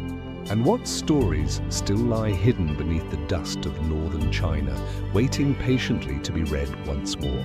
In the highlands of central Mexico, where ancient lakes once shimmered beneath the sun and volcanoes loom like sleeping gods, the ruins of Tenochtitlan now lie buried beneath the modern sprawl of Mexico City. The echoes of drums and chants have faded, the pyramids long shattered. But once this was the heart of a vast and complex empire, the Aztec Triple Alliance. And at its center, there were books.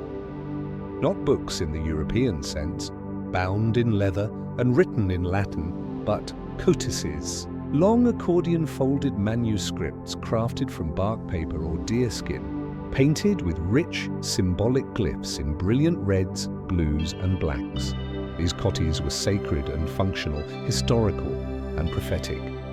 They preserved generations of astronomical data, chondrical cycles, religious rituals, military conquests, economic records, medicinal practices, and the very mythology of the Aztec world.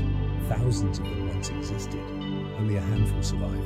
When Hernan Cortés arrived in 1519, he encountered not a primitive people, but a thriving urban civilization. The Spaniards marveled at the order, the canals, the temples, and the markets that rivaled or surpassed those of Europe. And yet, within just a few years, the Aztec Empire would fall, devastated by war, disease, betrayal, and a hunger for gold.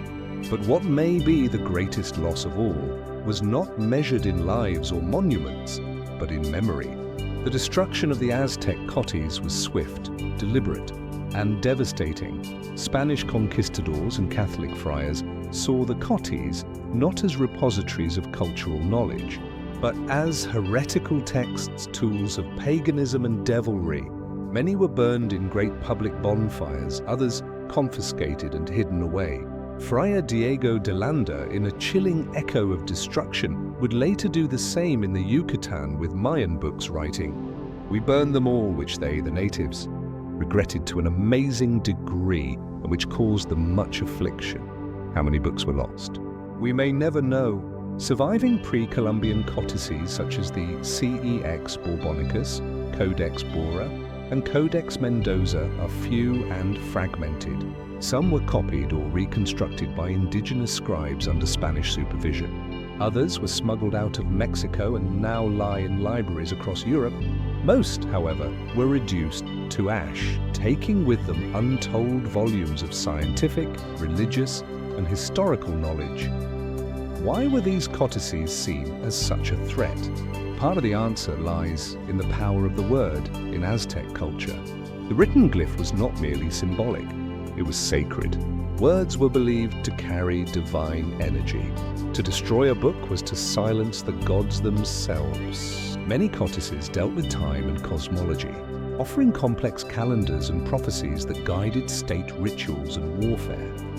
Others recounted origin myths, stories that explained not just the past, but the cycles of creation and destruction that governed all life.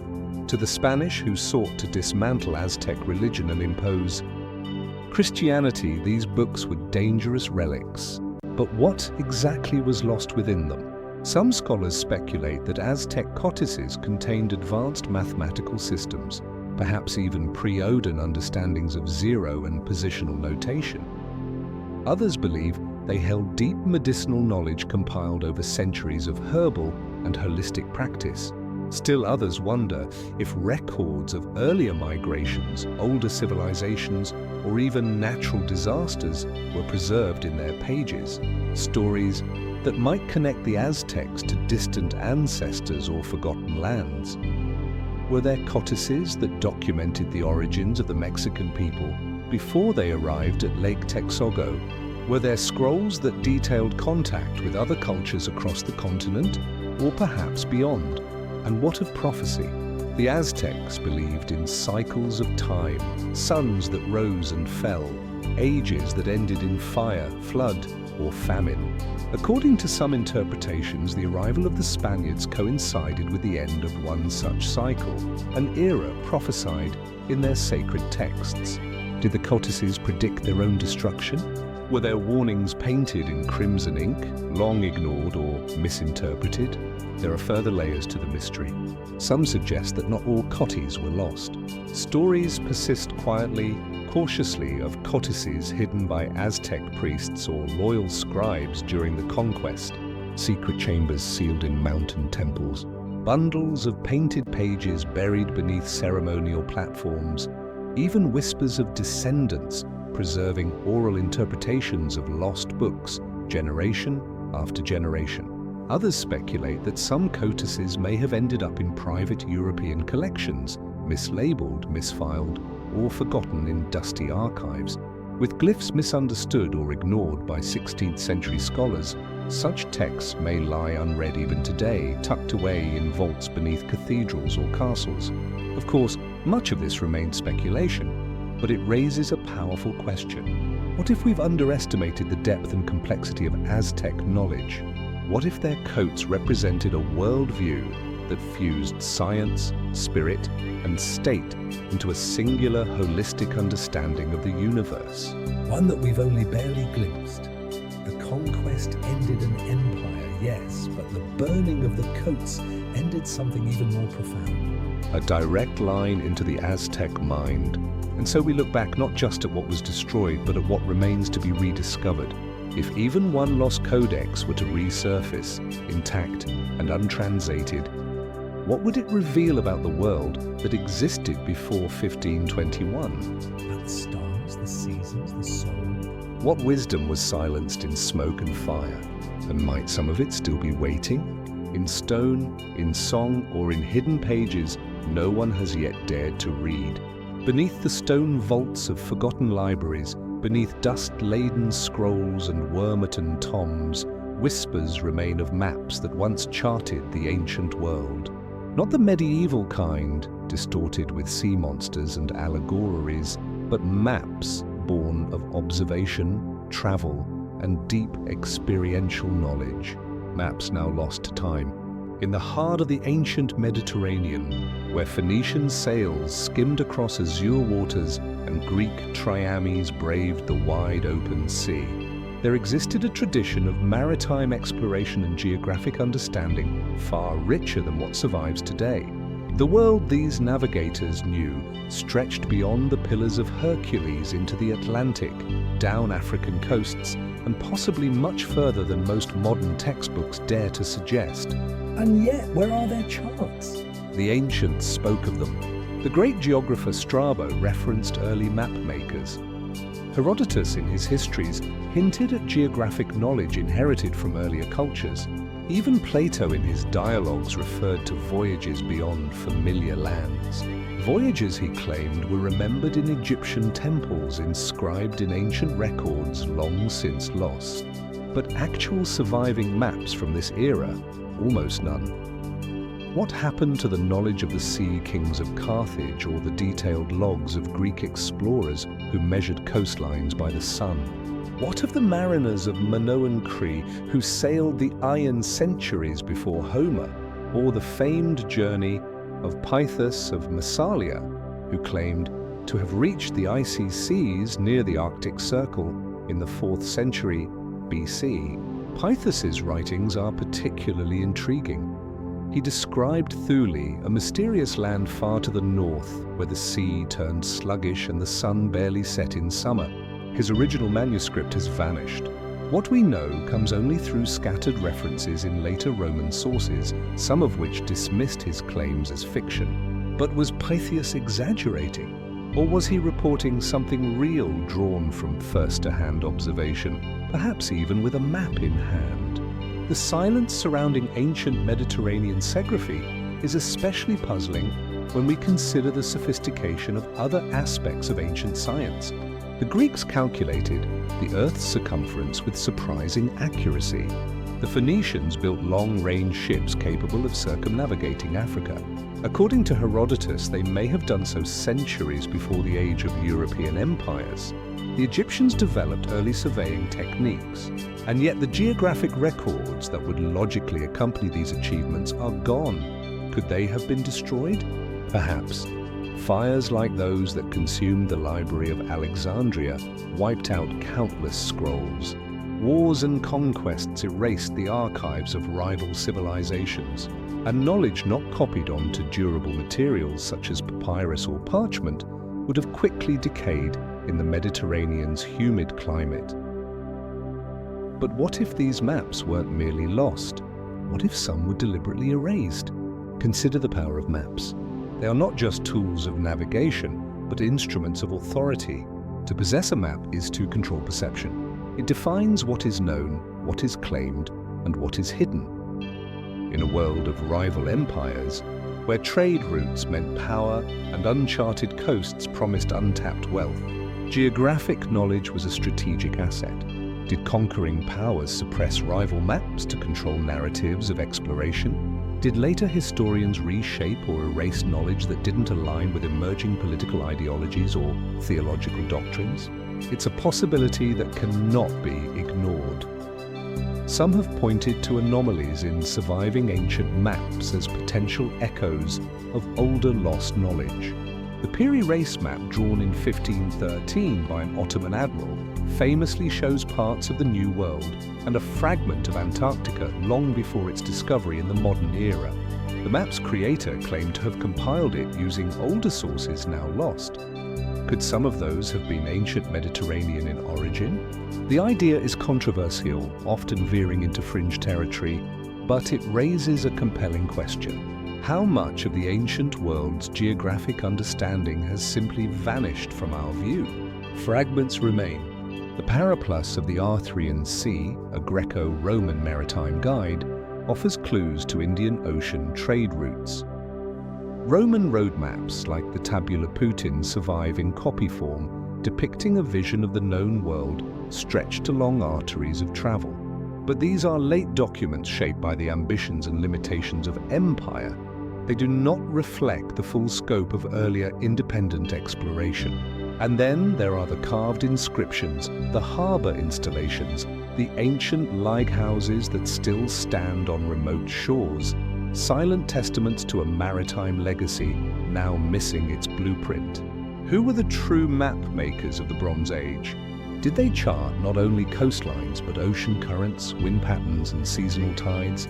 Did any of these records survive, tucked away in secret archives, mislabeled in distant libraries, or encoded in ways we have yet to recognize?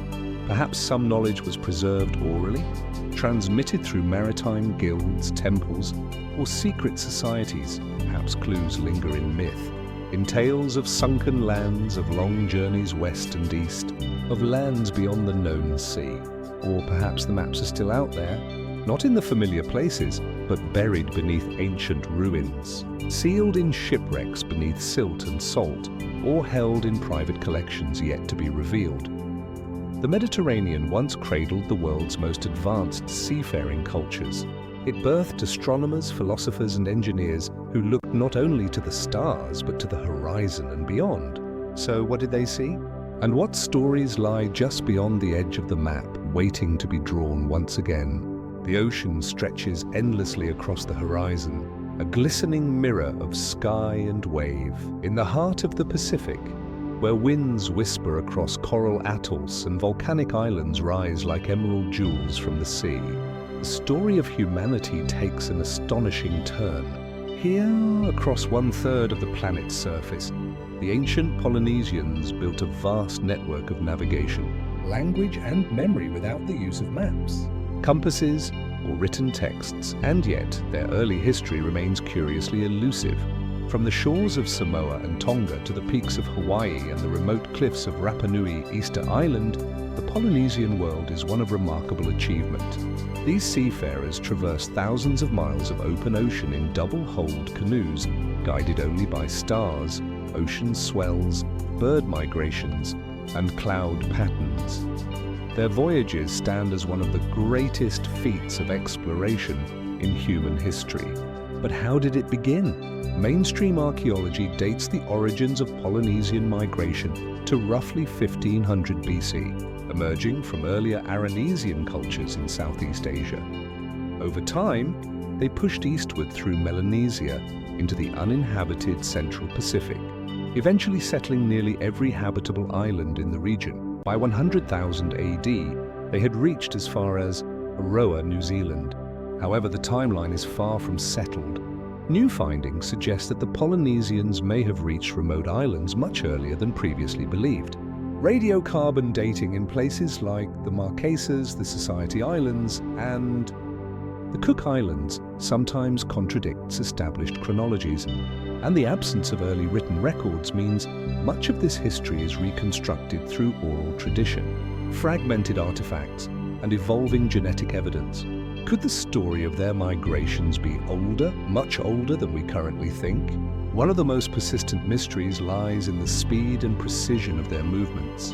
Rather than spreading gradually, archaeological evidence shows that Polynesian settlement often occurred in sudden bursts. Entire island chains appear to have been colonized within a few generations. How did these navigators know where to go and how to return? Modern wayfinders reviving ancient techniques through organizations like the Polynesian Voyaging Society have proven that long-distance navigation without Instruments is possible. The legendary Hokalia canoe completed voyages across the Pacific using only traditional methods.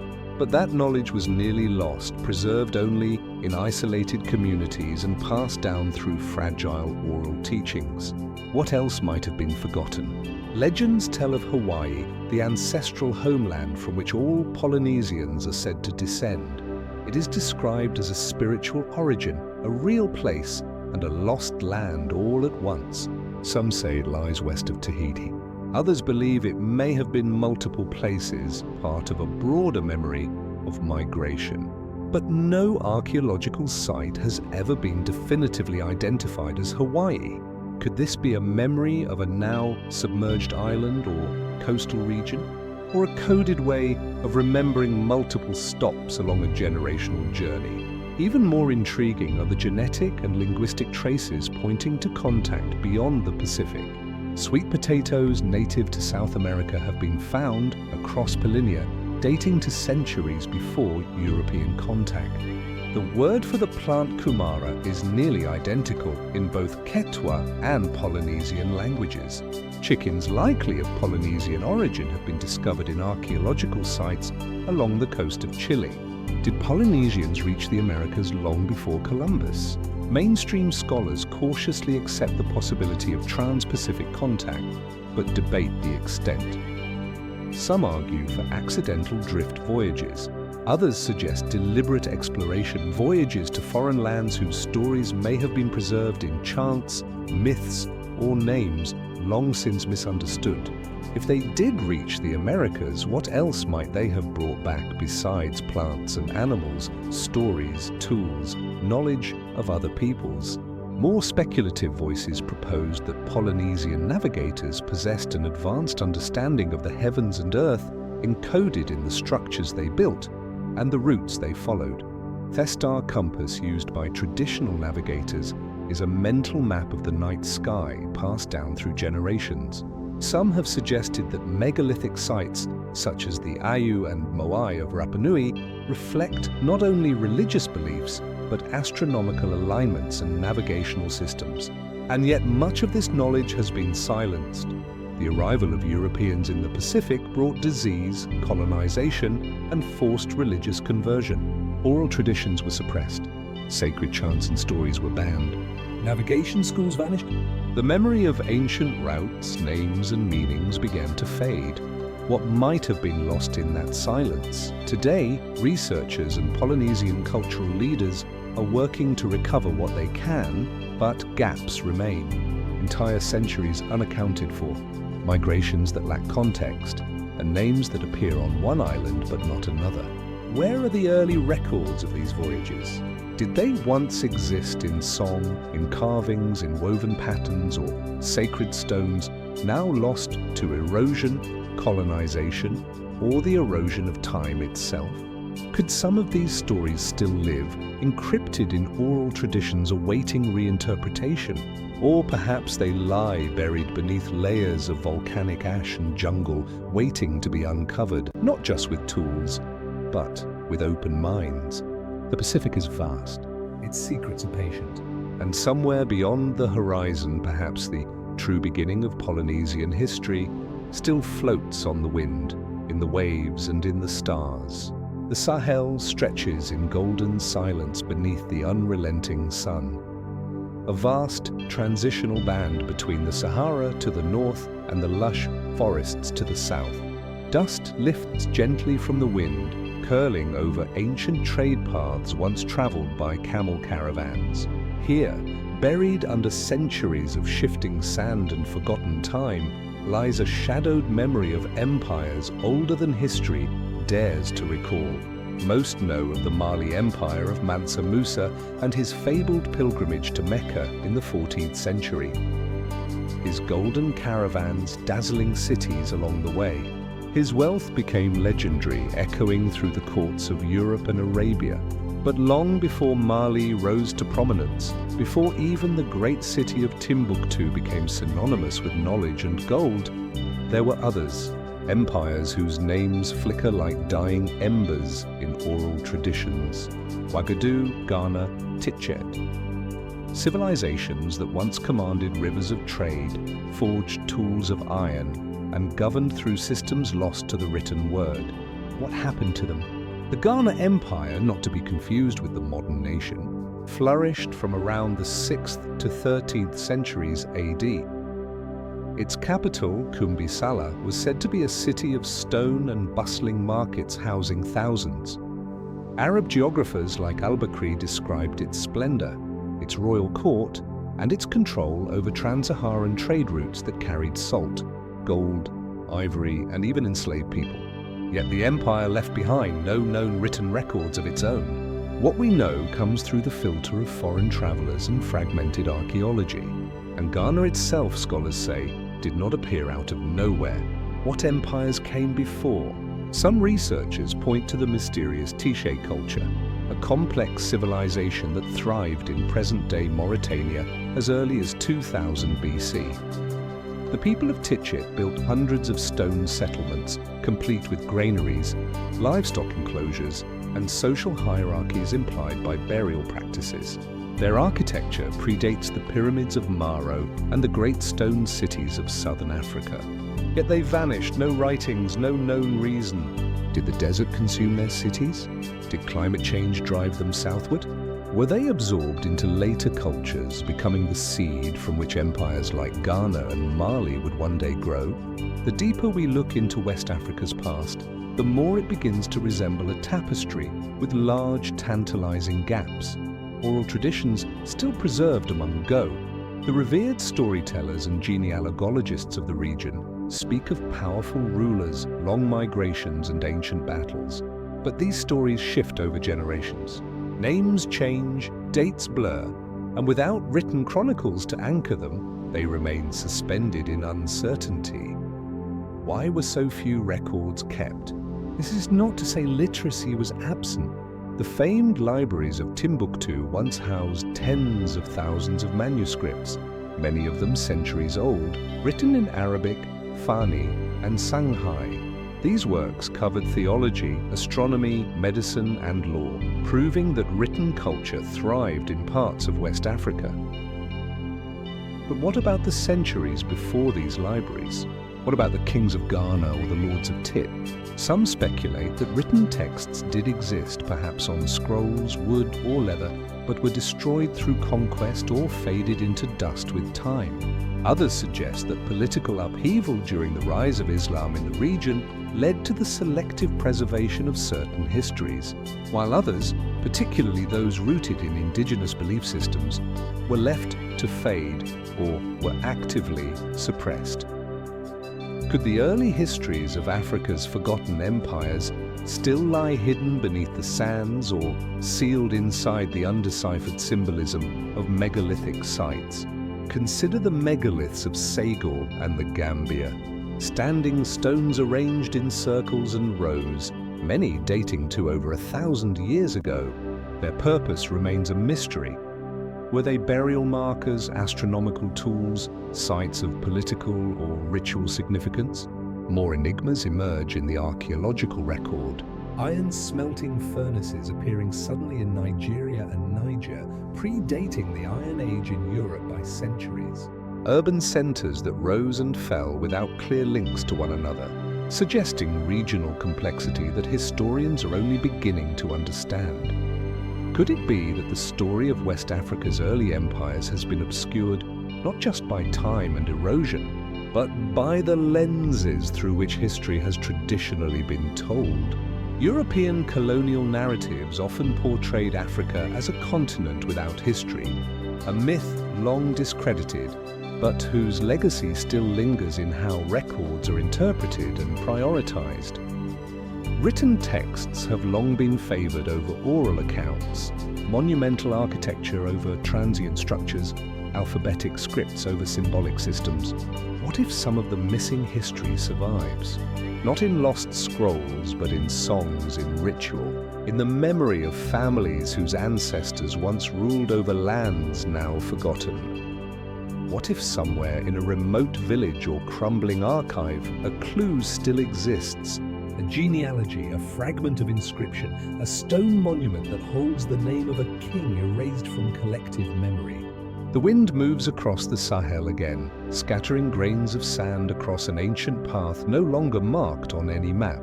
And somewhere beneath that silence, the pulse of forgotten empires may still beat quietly, patiently waiting to be heard.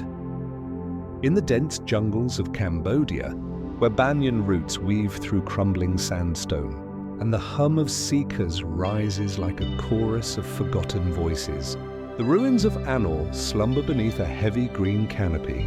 Towering spires, once gilded with gold and sunlight, now stand draped in moss and silence. This was the heart of the Khmer Empire, a civilization that rose to astonishing heights, only to vanish with few explanations left behind. At its zenith in the 12th century, the Chimera Empire was one of the most powerful and architecturally advanced civilizations in Southeast Asia. Its capital, Inor, covered over 400 square km and supported a population that may have rivaled the greatest cities of the world at the time. Monumental temples like Angkor Wat and Bayon Bear witness to a society rich in engineering, religion and artistic expression. Canals, reservoirs and sophisticated irrigation systems stretched across the landscape, reflecting a mastery of water management unrivaled in the pre-Oden world. And then it fell, but how? And why does the record grow so quiet as the empire collapses? The Khmer left behind inscriptions carved into temple walls and stone steles, meticulous records of royal lineages, military campaigns and religious offerings. These texts, written in Old Khmer and Sanskrit, offer glimpses into a complex and hierarchical world shaped by both Hindu and Buddhist cosmologies. Yet after the 14th century, these inscriptions begin to dwindle. Grand temples ceased to be built, royal chronicles grew sparse. Then nearly all written records stop altogether. Why does the empire that once illuminated Southeast Asia retreat so completely into obscurity? Historians have long debated the cause of the Chimera decline. Theories include a mix of environmental degradation, political instability, religious transformation, foreign invasions and even climate change. Satellite imagery and LAR scans reveal that Angkor's elaborate water system may have failed due to prolonged droughts followed by severe monsoons, stressing the infrastructure that had long sustained the city's vast population. But this explanation, while plausible, is incomplete. It speaks to the how, but not the why of the silence. Why didn't the Chimera scribes document these changes? Why did the royal inscriptions, the backbone of the empire's self-narration, suddenly end? Some scholars suggest that religious shifts may have played a role as the empire transitioned from Hinduism to Theravada Buddhism. Royal patronage of temple building and inscription declined. Theravada emphasized personal piety over monumentalism, and with it came a different cultural attitude toward record-keeping. Perhaps the temples stopped speaking because the theology no longer demanded it. But if religious change explains the form of silence, does it also explain its depth? Consider the fate of Angkor Thom, the grand royal city enclosed by massive stone gates and moats. It was not destroyed in battle nor consumed by fire. Its abandonment seems gradual, unhurried, like a city that simply stopped breathing. Was it depopulated over time? Or did something sudden fracture its society? The arrival of the Ayutthaya kingdom and its invasions from what is now Thailand is often cited as a contributing factor. But even in defeat, empires tend to leave behind records of resistance, retreat, or resilience. The Khmer left none. Or did they? There are hints, whispers from oral traditions passed down in villages surrounding the ruins. Some tales speak of a once glorious city swallowed by the jungle because of divine punishment or royal betrayal. Others recall rulers who left Angkor behind, seeking refuge elsewhere to escape famine or misfortune. These stories, though fragmented and filtered through time, suggest a collective memory trying to preserve what stone has failed to explain. Could records have once existed on perishable materials? Palm leaf manuscripts, cloth scrolls, or wooden tablets now lost to time, war, and climate. We know that in later periods, Buddhist monks in Cambodia used palm leaves for sacred texts and chronicles. Could earlier secular or royal records have been similarly written and stored in monastic libraries or royal archives? If so, their disappearance may not be due to absence, but eraser. The French colonial explorers who rediscovered Angkor in the 19th century found only ruins. Their narratives often emphasized the lost city, neglecting the fact that Khmer people had never truly forgotten Angkor. It remained part of their spiritual and cultural geography. But colonial interest may have also shaped which histories were recorded and which were dismissed. Could earlier Khmer manuscripts have been overlooked, destroyed, or even taken? Some researchers have raised the possibility that parts of the Khmer historical record survive in unexpected places. Temples in Laos, archives in Thailand, or even undocumented manuscripts in remote Cambodian monasteries. As of yet, no definitive discovery has reshaped our understanding of Angkor's fall. But the question lingers, are we looking in the wrong places?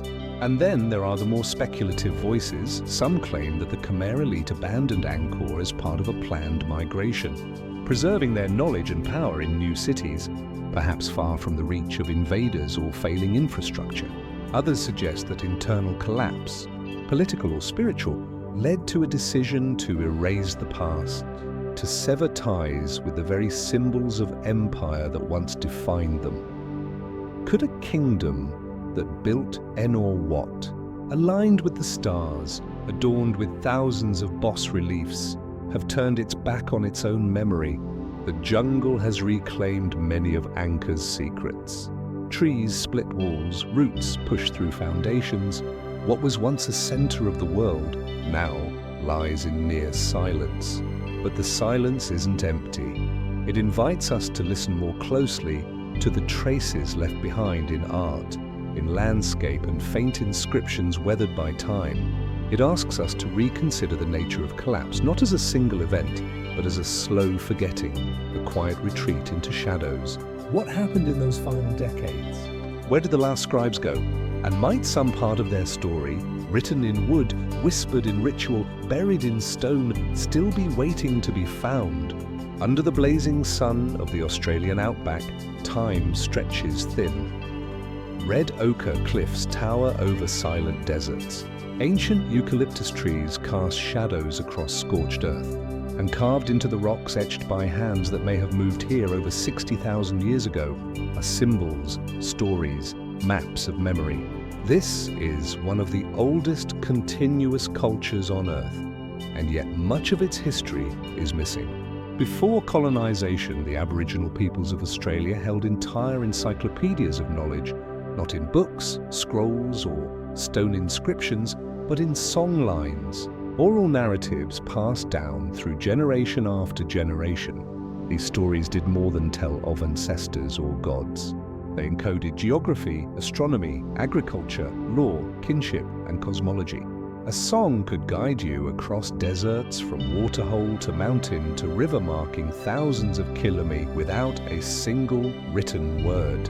But today, Many of these songlines are broken. The knowledge once sung, danced, and painted into the land was interrupted by waves of colonization that dismissed it as myth, suppressed its transmission, or removed the people who kept it alive. What was lost in the silence? Archaeological evidence shows that Aboriginal Australians were cultivating the land long before European agricultural systems emerged. In parts of Western Victoria, stone eel traps older than the pyramids lie hidden in creeks engineered to manage seasonal migration. Charcoal records from the Arnhem Land Plateau suggest systematic burning, known as fire stick farming, used to shape the landscape and increase biodiversity. In northern Australia, oral traditions speak of volcanic eruptions, coastal submergence, and giant creatures now known only through paleontology. Many of these stories appear to date back tens of thousands of years, an oral timeline stretching further than any written civilization on Earth. And yet most of these histories were never transcribed. Why? The answer may lie in the nature of Aboriginal knowledge systems themselves. Oral histories were sacred, woven into kinship obligations, performed only in the right places at the right times by those who had inherited their stewardship. These weren't stories to be written down or exported for outsiders. They were alive, dynamic, part of the land and its rhythms. But with colonization came profound rupture. Between the late 18th and 20th centuries, countless Aboriginal communities were displaced from their homelands. Missions and state policies forcibly separated children from families, extinguishing language and law. By the time anthropologists and ethnographers began recording oral histories in earnest, many were already fragmented, remembered only in part or deliberately withheld in response to cultural trauma. What entire cycles of knowledge vanished without a trace? Today, fewer than 150 Aboriginal languages are still spoken, down from over 250 prior to colonization. With each lost language, an entire worldview may have disappeared. Unique names for plants, stars, sacred sites, and laws. Ancient metaphors pass through rhythm and repetition, story structures encoding scientific observations in poetic form. What if these languages once held keys to prehistoric climate shifts, to navigation by star and tide, to ecosystems now altered beyond recognition? Some researchers now believe that Aboriginal oral histories preserve accurate accounts of sea level rise at the end of the last ice age, dating back over 10,000 years. Stories told in coastal regions align with geological evidence describing once inhabited lands now beneath the ocean. These aren't vague myths. They include specific descriptions of submerged cliffs, freshwater sources, and sunken islands. Could these be echoes of lived memory transmitted across hundreds of generations? And what else might be hidden in the oral record? There are stories of great sky beings and spirits descending from the heavens, interpreted by some as cosmological allegory, by others as ancient contact narratives. There are songs that trace constellations across the sky, linking celestial movement to the migration of animals, the growth of plants, the changing of the seasons.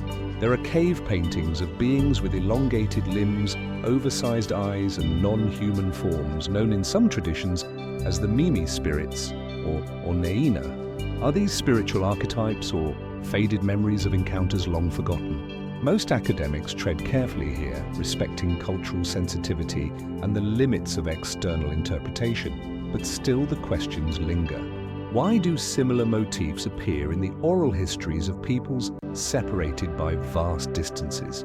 Could ancient migration routes long since erased by rising seas or desertification have once connected these communities in ways we can no longer see?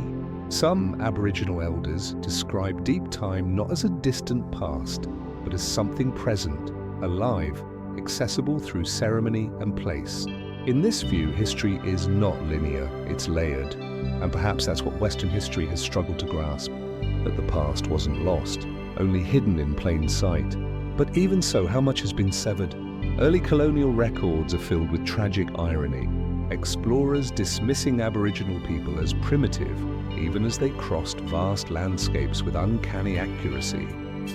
Surviving on plants and tracking animals Europeans could neither name nor find.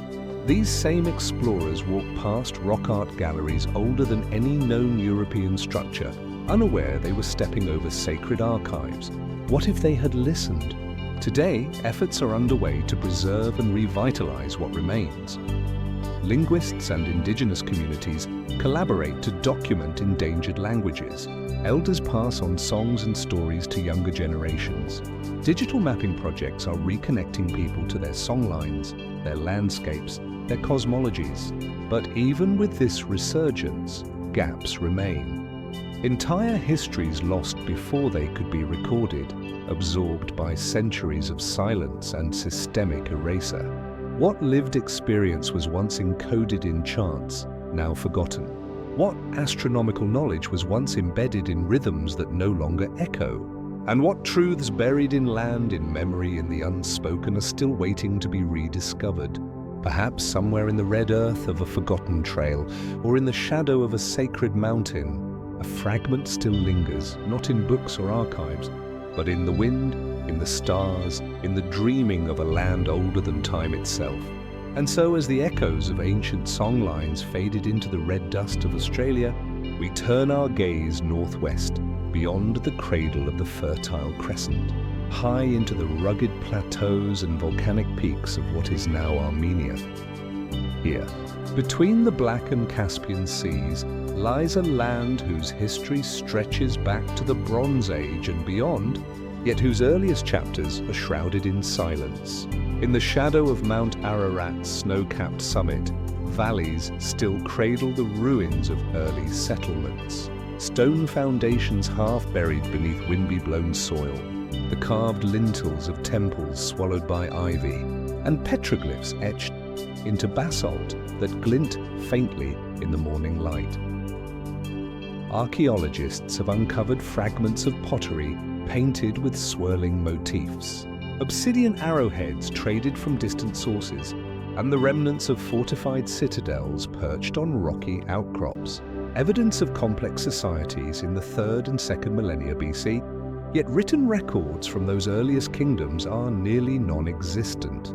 We know of Hayasa Azi, Matani, Ahrimani, and Hake, names that appear only in foreign annals or whispered by later chroniclers. Egyptian and Hittite scribes mention alliances, wars and tribute from these lands, but their descriptions are brief, focused on diplomatic minutiae rather than the inner workings of Armenian rule. When native inscriptions do emerge, carved centuries later in cuneiform or Old Armenian, they speak of legendary patriarchs and divine kings, but offer few concrete dates or administrative details. What happened to the archives of these early realms? Mainstream historians attribute much of the gap to the fragility of perishable records. Limestone and basalt can endure, but clay tablets and parchment scrolls, if they were ever used, would have succumbed to Armenia's seismic upheavals, moisture and centuries of human upheaval. Yet, even regions with similar climates have yielded richer textual legacies. Why does Armenia, the crossroads of great empires, remain so muted in its pre-classical writings? Perhaps the answer lies in the nature of power itself. The earliest Armenian polities may have been loosely organized confederations of tribal chieftains, rather than centralized monarchies with scribal bureaus. Governance could have been personal. Ritual and oral passed from one leader to the next through oath, symbols and ceremonies. Such a system would leave little trace on stone, especially if later states sought to overwrite those traditions with new dynastic myths. By the time the Arantid dynasty emerged in the 6th century BC, marrying local authority to Achaemenid administration, Armenia's rulers were already integrating Zoroastrian and Persian forms of record-keeping. Royal inscriptions began to appear in Aramaic and Old Persian alongside emerging Armenian scripts. Yet these too are scant, overshadowed by the surviving records of their overlords. The grand narratives of Cyrus, Darius, and Xerxes leave only faint footnotes for Armenia. Was this eraser accidental or deliberate? Consider the region's strategic importance. Caravans laden with lapis, lacelli, copper, and horses traveled through Armenian highlands, linking Mesopotamia, Anatolia, and the steppes. Empires vied for control of these routes. A conquering power might have destroyed local chronicles to suppress rival claims or to eliminate inconvenient truths, such as alliances with enemies or the existence of autonomous priest kings in the ruins of Armavir and Yevandashot, later capital cities. Archaeologists have unearthed seal impressions bearing royal names, but no accompanying annals. In Tigranert, the bold city founded by King Tigranes the Great, we find reliefs of his triumphs, but almost no record of his predecessors' deeds. As if the history of early Armenia were a palimpsest scraped clean for each new dynasty to inscribe its own legacy. Yet enigmatic hints persist. Ancient toponyms survive in local dialects and sacred place names: Gua, Van, Tasulka, and Arzan. These echo layers of habitation and shifting borders, suggesting kingdoms whose true names have slipped from memory. Medieval Armenian chroniclers, Moses of Kororin, Agathangelus, wove oral traditions into epic narratives. But their works blend fact and legend, divine interventions and moral didacticism, making it difficult to untangle genuine administrative records from metaphorical storytelling. Arco. Botanical surveys in Lake Severn's basin reveal irrigation canals and grape terraces dating to at least 2000 BC, and agricultural sophistication aligned with Upper Egyptian and Mesopotamian systems of the time. Petroglyphs near GMA hills depict ritual scenes remarkably similar to contemporary iconography of Hittite and Huran gods. Can it be that early Armenians worshipped deities long before they became known through ununiform texts?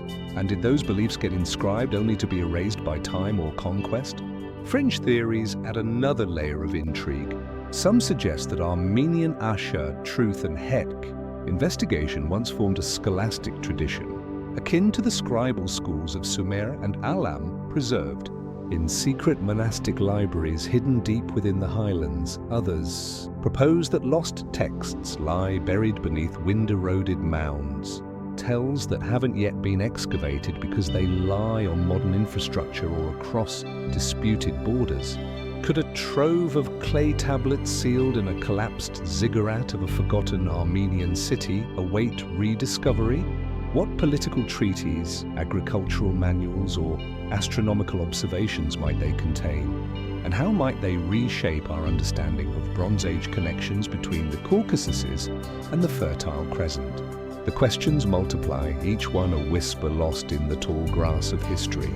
As spring's wildflowers bloom among the stones of Zvartnots and the early Christian basilicas, we are reminded that cultures build upon the foundations of those who came before.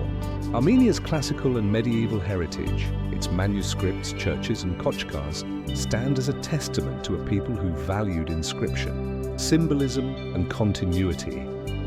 Yet the earliest kingdoms that laid the bedrock of that heritage remain ghostly figures, their archives invisible, their voices faint. What remains buried under the volcanic ash of Mount Ararat's ancient eruptions? What scrolls, tablets, or leather codices were lost to earthquakes that toppled citadel walls? And what silent ruins, still unexcavated, contain the keys to the earliest chapters of Armenian identity? The wind stirs across the highland plateau, stirring dust into the morning light. Somewhere in the soil and rock of this storied land, fragments of a vanished history lie waiting, quiet, patient, and hidden. And the deeper we probe, the more we sense that the true story of Armenia's first kingdoms may yet surprise us, emerging from shadow into the light of discovery. Just as the highland winds of Armenia carry whispers of lost kingdoms, the misty shores of Japan beckon us onward to an even more ancient past. Here, where rugged coastlines meet dense temperate forests, lie the silent remains of the Joan people, hunter-gatherers whose legacy stretches back to at least 14,000 BC. Their world was one of shifting sea levels, volcanic upheaval and seasonal bounty, but much of their story, recorded not in scrolls but in stone and clay, remains tantalizingly out of reach. Imagine standing on a windswept bluff above a Jan settlement on the Pacific coast. Below, mittens glint with bits of shell and fishbone, discarded like threads of ancient conversations. Gigantic pottery jars, some over a meter tall, bear elaborate cord-impressed patterns, spirals, and whirls that seem to dance across their surfaces. These vessels, among the oldest in the world, suggest ceremonies and communal feasts, rituals now silent to us. Archaeologists have found stone tools exquisitely flaked from local obsidian, microscopic wear patterns revealing specialized use. Hunting deer, scraping hides, carving wood. In the forests, they fashioned dugout canoes from cedar trunks. Offshore, they caught sea bream and tuna with bone hooks. Their diet was rich and varied, their movements attuned to the rhythms of the archipelago. Yet for all this material richness, the Yan left no writing. Their pottery culture spanned nearly 10,000 years, longer than any civilization in recorded history, without a single inscription. How did they pass on complex knowledge? Navigation between islands, seasonal calendar systems, spiritual beliefs tied to fireflies, bears, and the moon's reflection on mountain lakes. We turn to the petroglyphs of Mount Yoshio, a series of abstract carvings deep within a sacred canyon. Some scholars see constellations, others interpret bare shaman figures. Dating is uncertain, but if they do represent celestial events, they could hint at astronomical knowledge far older than the earliest Chinese records. Did Jomon astronomers chart the pleats? Did they celebrate solstices with fire rituals high on volcanic vents? Consider the shell mound dwellers of Sai Maruyama. Excavations revealed foundations of pit houses arranged in concentric circles around communal squares. At the center stood a massive pillar, its bark preserved, suggesting a central gathering place, perhaps for seasonal festivals or ancestral remembrance. Around it lay burial pits and workshops. The echoes of laughter, negotiation, and lament may still linger beneath the moss. But then around 300 BC, the Jomon world began to change. Rice agriculture entered from the continent. Metallurgy arrived in small quantities, and the Yayoi culture rose. Jan pottery styles faded. Settlements shrank. Genetic analyses show a shift in population, though some German lineages persisted, living on in certain island communities and in the blood of modern Japanese. What happened to the vast traditions of the Jon? Why didn't they adapt writing systems from neighboring cultures? Or did they? Some fringe theories propose hidden scripts carved on small wooden tablets now lost to decay, or mnemonic tokens, beads, sticks, or shells that encoded genealogies and myths meant to be read only by trained ritual specialists. Might such mnemonic artifacts survive unrecognized in museum basement or private collections? Have we mistaken them for mere ornaments, unaware of their deeper significance? There are even whispers of sunken villages beneath today's Tokyo Bay.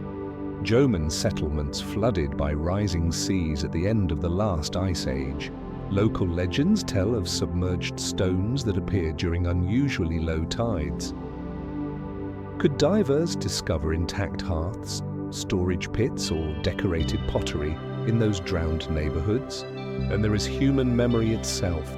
New traditions in Hokkaido recount people of the early Earth, bear-like spirits and sacred trees that predate Buddhist temples by millennia. Their songs and chants weave stories of migration from Siberian peninsulas, of creation myths tied to Jan sites. Could the Anu preserve fragments of Jan lore, cosmologies that once spanned the entire archipelago? If so, what might those songs reveal? Stories of giant volcanic eruptions, of lands that lay between Japan and the Korean peninsula now submerged, of kinship, ties linking Jan hunters to the bear people of northern forests. Modern environmental archaeology adds another layer. Charcoal sequences show that Jomon peoples deliberately managed woodlands, encouraging nut-bearing trees, clearing underbrush to attract game, and crafting forests as living gardens. These sophisticated practices fundamentally shaped Japan's ecology long before rice paddies appeared, and yet few histories recognize them as the earliest form of agroforestry. Why has the narrative of Japan's past so often overlooked these achievements? Does our fixation on the rise of states and literate empires blind us to the quieter genius of non-literate societies? In the absence of texts, researchers turn to residue analysis, chemistry that reveals traces of ancient fermented beverages, medicinal plants, and pigments. One pottery shard from Hachino glows under ultraviolet light, showing residues of a blue dye whose source plant is now nearly extinct. What were its uses? Ceremonial cloaks, body paint for initiation rites? And what of the sacred sites still enshrined in local belief? The Omiwa Shrine, one of Japan's oldest, venerates Mount Miwa itself as a deity, an echo of Jonan mountain worship. Pilgrims climb its slopes along paths possibly trod by Jomon ancestors.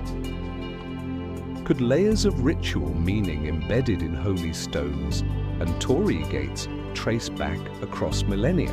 Even as modernity surges across Honshu's plains and Shikoku's terraces, pockets of Joan legacy endure in folk dances, in pottery revival movements, in fiber twining techniques rediscovered by artisans seeking ancestral continuity. Yet much remains buried in the hollow interiors of ancient cabins, in the sediment of coastal workshops, in the silenced grooves of impromptu shrines by riverbanks, where, buried beneath urban sprawl or forest floor, lie the missing pieces of Jan history. What stories, what songs, what symbols await rediscovery to illuminate the prehistoric mind of island Japan? The waves lap at Oyashirazu's pebble beach as dawn breaks over the Sea of Japan. Somewhere beyond the sunrise, the past of the Jomon, its mysteries, its innovations, its rituals beckons, and the gentle question lingers. How much of their world, once so vivid, remains to be found? As the mist curls through the standing stones of New Grange at dawn, the air feels heavy with stories half forgotten. Moss-softened curbstones bear low relief spirals carved more than 5 millennia ago, symbols whose meanings have slipped from human memory. Across the windswept moors of Cornwall, solitary menhirs jut skyward, their granite surfaces scored by lichen and time. These silent sentinels mark a landscape once alive with 1,000 voices. Voices that, so we believe, spoke in a script now vanished. We call these people Celts, a name granted by outsiders, Greek merchants, Roman historians, not by the communities themselves. Yet for centuries, scholars assumed that Celtic societies from the Emerald Hills of Era to the forests of Gaul must have left written records, annals, myths, laws, scripts etched on wood, vellum, or metal. And yet, almost none survive. What happened to the Celtic books? The earliest known Celtic inscriptions appear in a gum crypt, tallies of names carved into standing stones from roughly the 4th to 7th centuries AD, mostly in southwestern Ireland and western Britain. The letters, vertical strokes along a central line, mark personal memorials of Maki Katir, son of Cuna. They hint at a literate culture, one able to record kinship and territory, but they tell us nothing of kingship deeds, druidic lore, or epic journeys. Why not? Classical authors Posidonius, Diodorus, Siculus, Caesar describe rich Celtic customs, big poetry, sacred groves, druids who could read the future. Yet in the centuries that followed, Rome annexed Gaul and the Christian Church spread across the islands. Pagan texts, if they existed, were condemned as heresy. Monasteries burned idolatrous curiosities. Oral tradition became suspect, relegated to bards faintly remembered in medieval annals. By the time Irish monks began to write in Latin, transcribing genealogies and saints' lives in the 7th century, centuries of pre-Christian lore had already dimmed. They preserved fragmented sagas, Timboken the Ulster Cycle, yet these epics betray signs of redaction, Christian interpolation, and institutional control. We read of warrior queens and headless charioteers, but the original Druidic verses, the law texts of ancient Breen jurists, remain absent. Is it simply that the Celts never adopted durable writing materials? Perhaps their scribes used wax tablets, bark or leather, organic media that decayed in damp climates. But other cultures of the same era, Vikings with runes, early Germanic tribes with wooden stave carvings, left traces. Why did Celtic manuscripts disappear wholesale? Some suggest deliberate destruction. Caesar's legions are said to have burned GIC sanctuaries. Christian missionaries, zealous in Rome's shadow, outlawed pagan rites. The burning of the Library of Alexandria may be distant, but local analogues, Christian councils ordering the destruction of pagan books, are not unheard of. Could entire libraries of Druidic learning have gone up in flames? Or was secrecy at play? Druidic orders prized oral transmission. Initiates memorized vast corpora of verse, law, and ritual under strict vows. Writing was seen as a crutch, a betrayal of sacred intimacy. By the time literacy spread, the most sacred knowledge may have already evaporated, guarded by a dwindling class unwilling to inscribe mysteries into mortal ink. Yet, whispers persist of hidden troves. In caves beneath the Pennines, local folklore speaks of scroll chests sealed by Roman invaders. In the Civi, shepherds tell of manuscripts buried in Col de la Pierre Plante after a Frankish raid. None of these legends has yielded tangible evidence, but they point to a yearning. The hope that somewhere in a damp crevice or a looted abbey's cellar, fragments of Celtic script, or perhaps translations never seen by modern eyes, still slumber. Then there is the question of continuity. Welsh medieval manuscripts, Mabinogian tales and triads carry echoes of pre-Roman myth. Scots Gaelic laments and Breton ballads preserve motifs of lake maidens and head-hunting heroes. These stories survived only because monastic scribes, centuries after conversion, saw value in preserving local law, albeit reframed within Christian morals. What might those original versions have contained? Ritual instructions, herbal lore, complex cosmologies mapping the other world. Modern archaeology offers tantalizing hints. At Leighton, the Ionomous Iron Age site in Switzerland, excavations uncovered fragments of thin iron rods, possibly styluses, and wooden planks bearing faint impressions of linear symbols.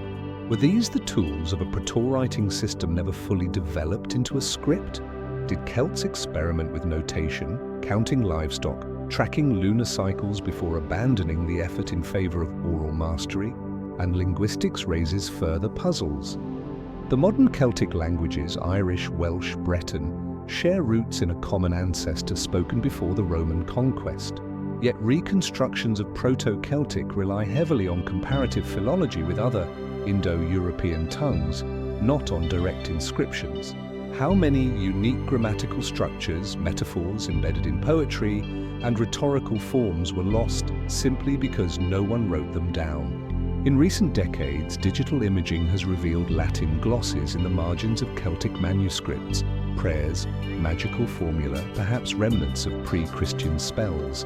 Could these marginalia be the last embers of a fading script scrawled by a solitary monk sympathetic to old ways? Some fringes of scholarship even point to Agam-like carvings in Western France, evidence they claim of a pan-Celtic writing tradition suppressed under Roman rule.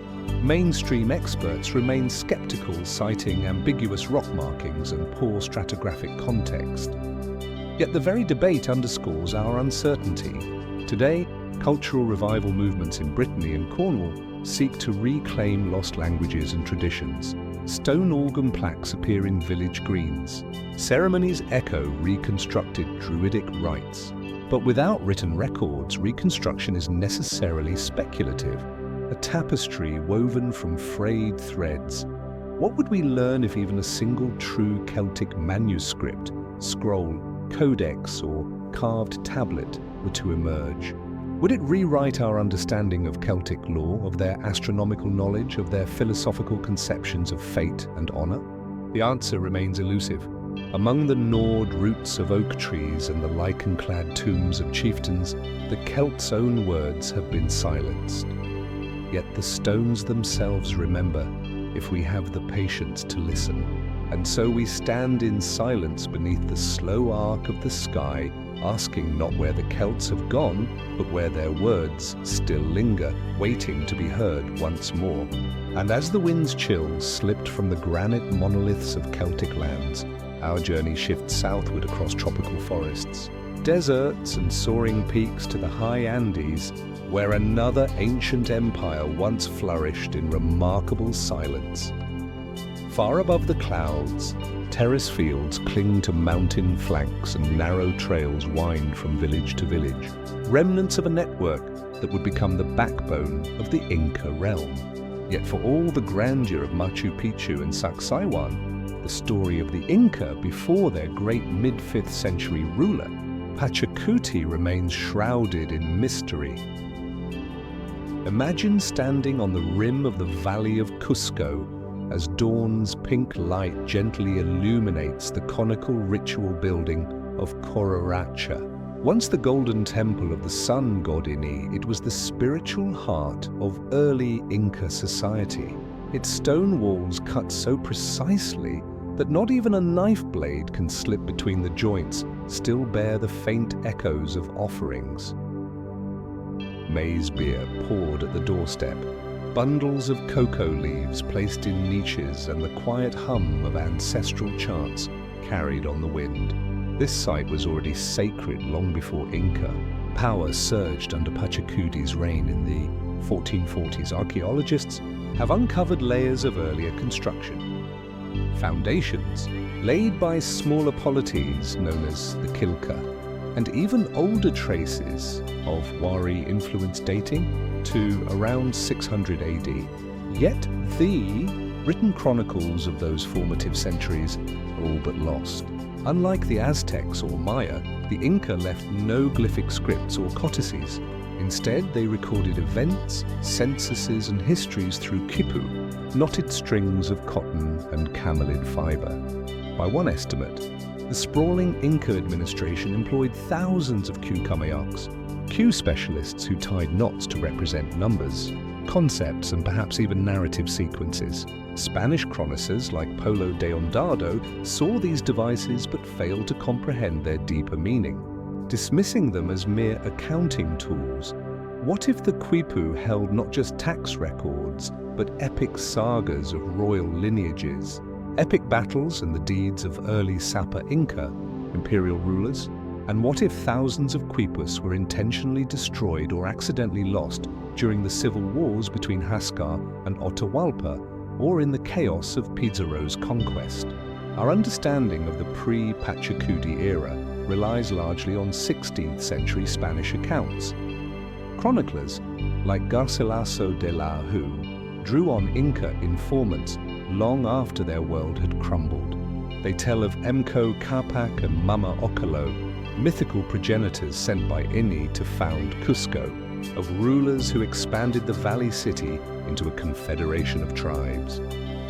But were these tales history, myth, or carefully curated legends to legitimize later rule? Take the story of Viracha, sometimes described as a culture hero who wandered across the Andes teaching agriculture and civilization. Different villages offered varying portraits of his journey.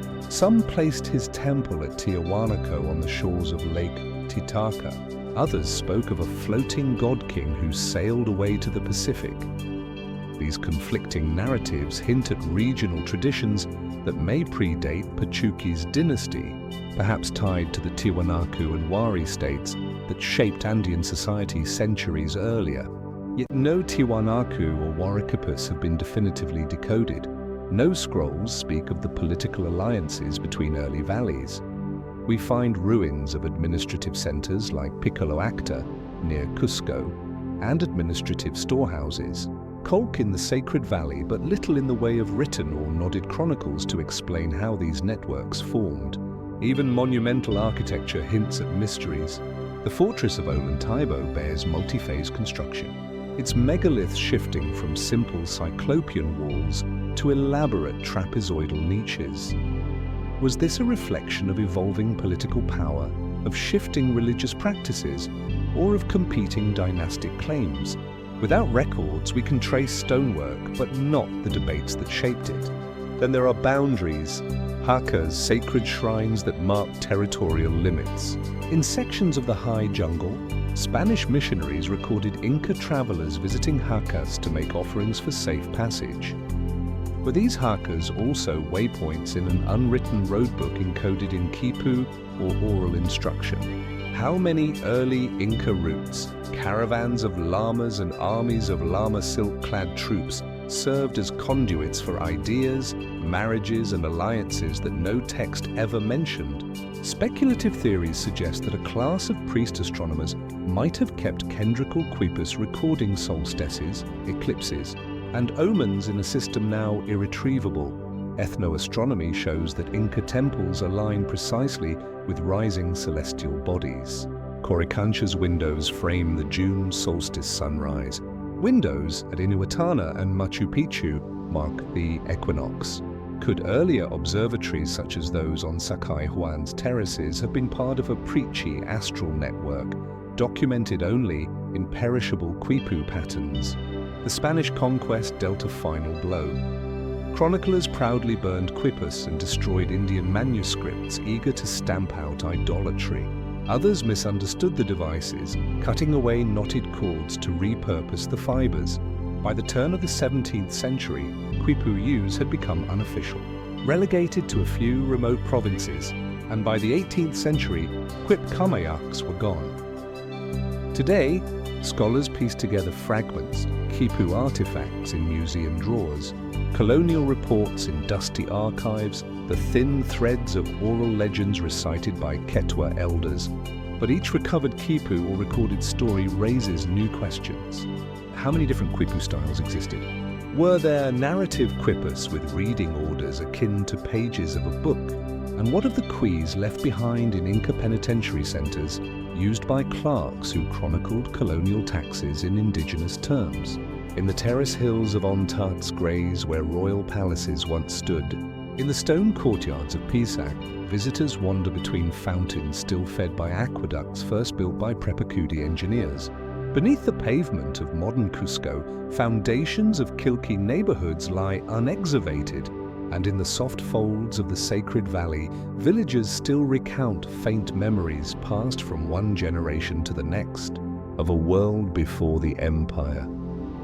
Stories of valley chiefs who spoke directly to the sun, of floods that reshaped the river courses, of alliances sealed by ritual drinking of chicha at dawn.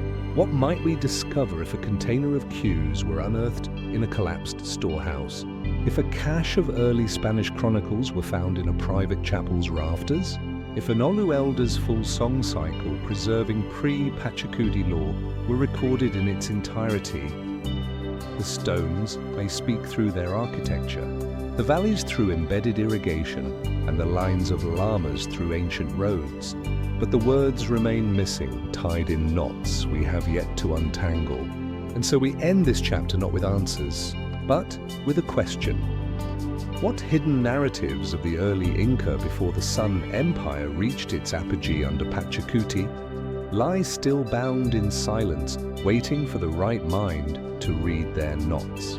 Beyond the high Andes and the silent quipus of the early Inca, our journey sweeps south to the low, humid plains of Veracruz and Tabasco, where a different mystery stirs beneath the canopy, here in the tangled waterways of the Gulf Coast lie the earliest great monuments of Mesoamerica.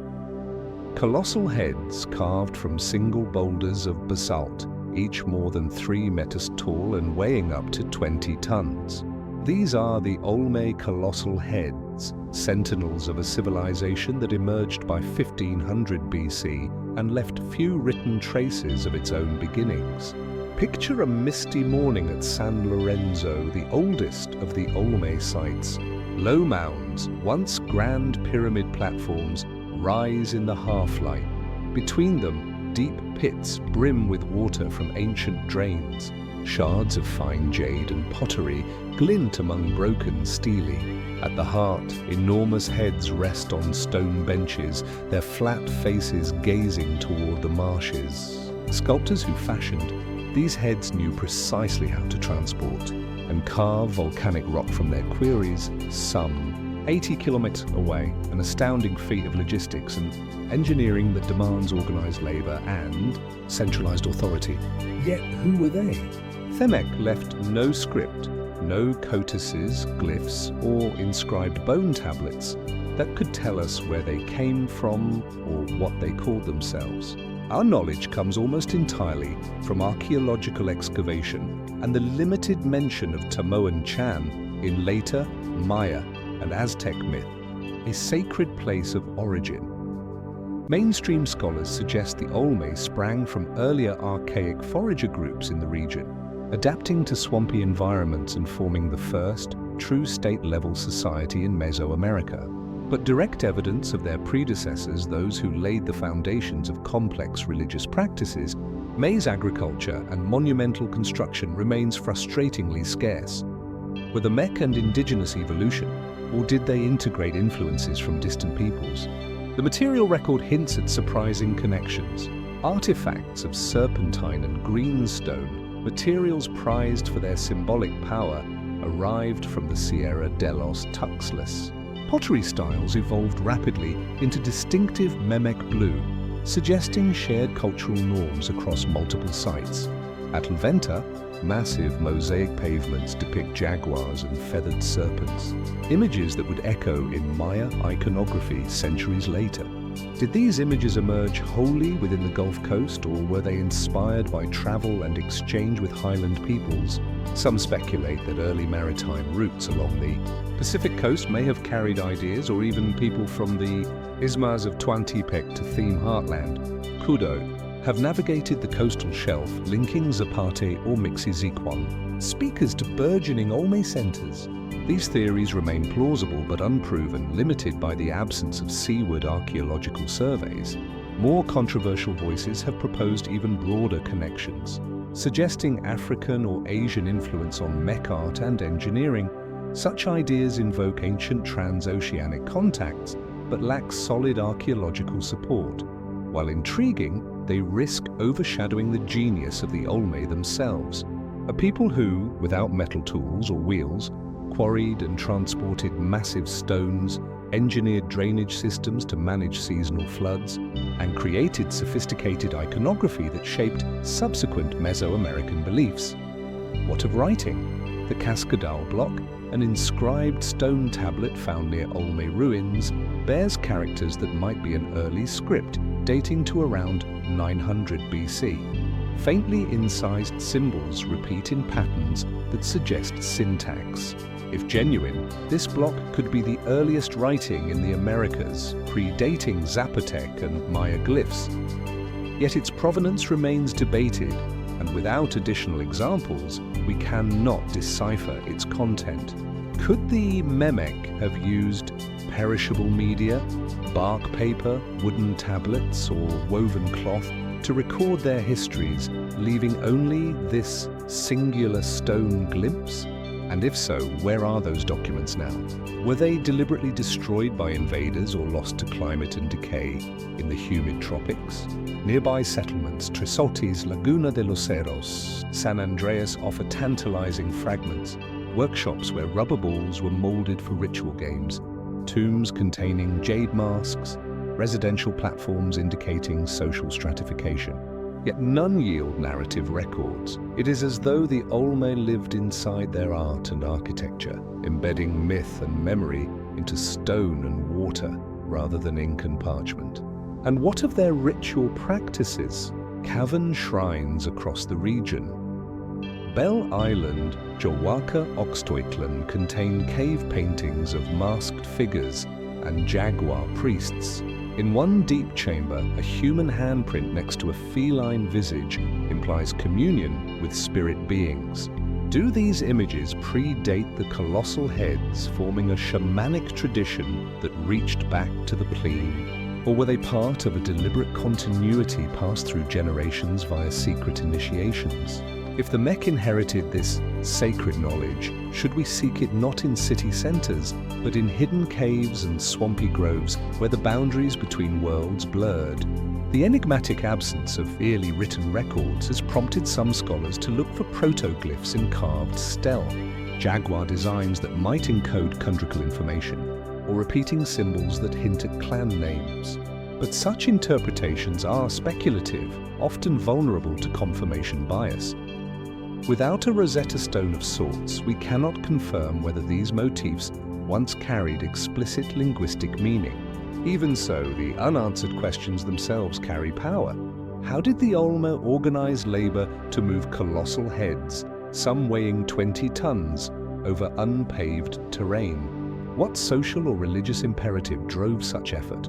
Did those expectations stem from mythic narratives lost to time? Tales of a created deity of cosmic battles of divine rulers tasked with taming the earth. And when the great centers at San Lorenzo and La Venta fell around 900 BC and 400 BC respectively, what happened to the people? Did they disperse, carrying fragments of Olm knowledge into other regions? Did they continue to carve stone in smaller workshops, their artistry migrating into Mix and Zapotec lands? Or did some choose to abandon monumental construction altogether, preserving memory instead through oral recitations in longhouse hearths? We may never know the full story. As dawn breaks again over the Gulf lowlands, the heads stand in silhouette against a rising sun. Guardians of secrets lost to the ages, in their silent presence lies a reminder that civilizations may build in stone without writing in ink, and yet shape the destiny of a region for centuries to come. What truths lie buried beneath the mangrove roots and river silts of the Olm heartland? What spoken histories, what unwritten myths wait to be uncovered? Echoes of a civilization whose first chapters were never written down, but whose legacy endures in every carved face, every buried offering, and every river channel shaped by human hands.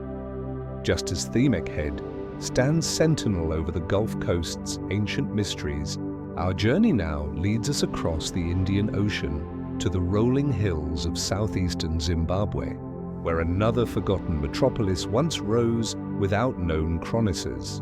Here, among granite copias smoothed by wind and rain, lie the ruins of great Zimbabwe. Vast stone enclosures, soaring walls built without mortar, and a story that ethnographers and archaeologists still struggle to piece together. At sunrise, the great enclosure's towering walls glow golden. Each block of carefully shaped granite seems to float atop the next, creating a structure that at its peak, between the 11th and 15th centuries AD, enclosed 300 meadows of living space.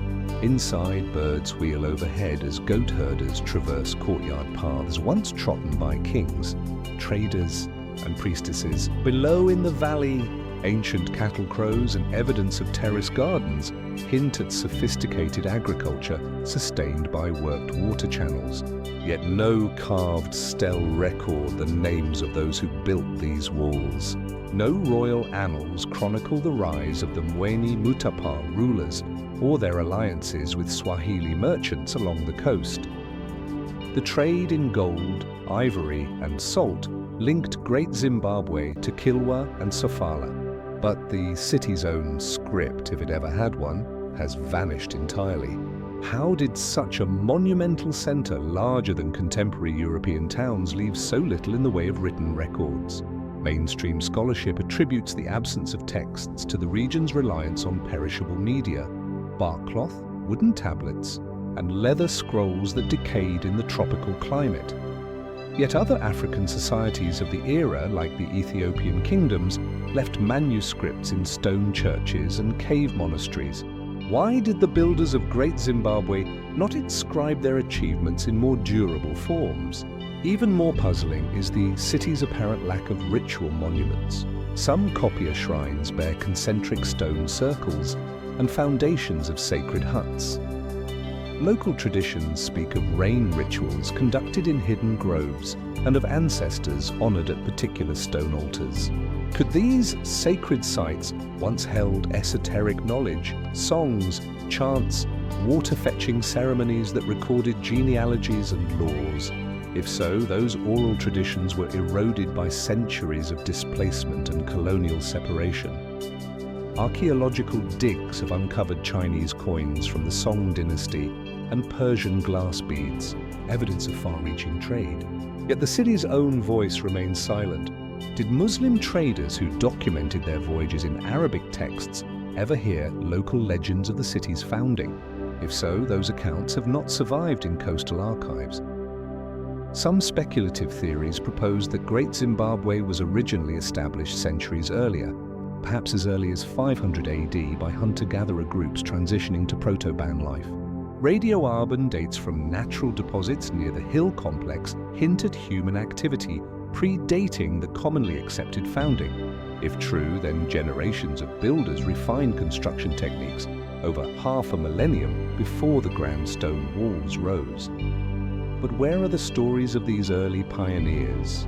How did rolling hills transform into the site of stone? Circles and fortified platforms long before the city's heyday.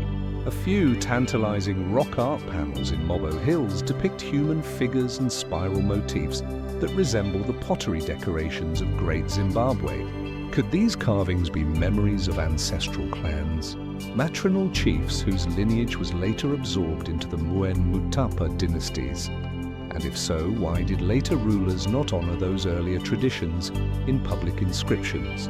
Then there is the matter of architectural evolution. The conical tower inside the great enclosure, its tapering shape mirroring local granaries, may symbolize abundance and the divine right to rule. Similar towers appear at Kami, the successor city. Were these towers functional, storing grain, or purely ceremonial? Without text to clarify, we can only guess at their symbolic power. Local oral histories passed down in Shona and in Tu. Communities speak of women of pure lineage who consecrated stone walls with dance and song. They tell of rainmakers and spirit mediums who guided the city through cycles of drought and plenty.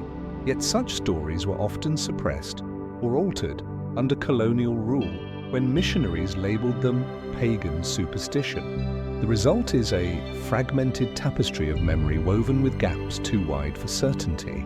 In recent decades, community-led heritage projects have begun to reclaim these narratives, mapping sacred sites, recording elder testimonies, and reviving traditional ceremonies.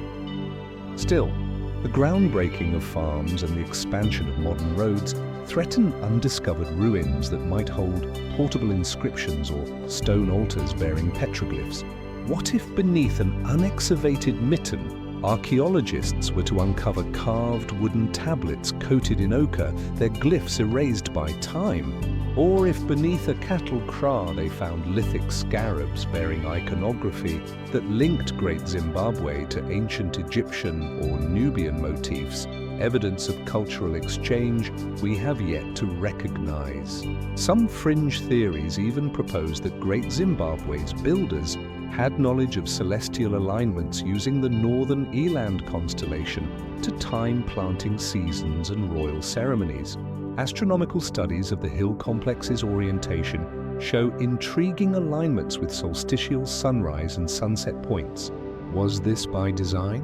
A reflection of an undocumented cosmology? Without written proof, we cannot know, yet the stones themselves whisper clues. Mossy walls seem to ripple like concentric rings of a raindrop hitting a pool, perhaps a metaphor for the city's role as the heart of a larger spiritual network. radiating influence across the plateau. And so we find ourselves at a crossroads of mystery and memory.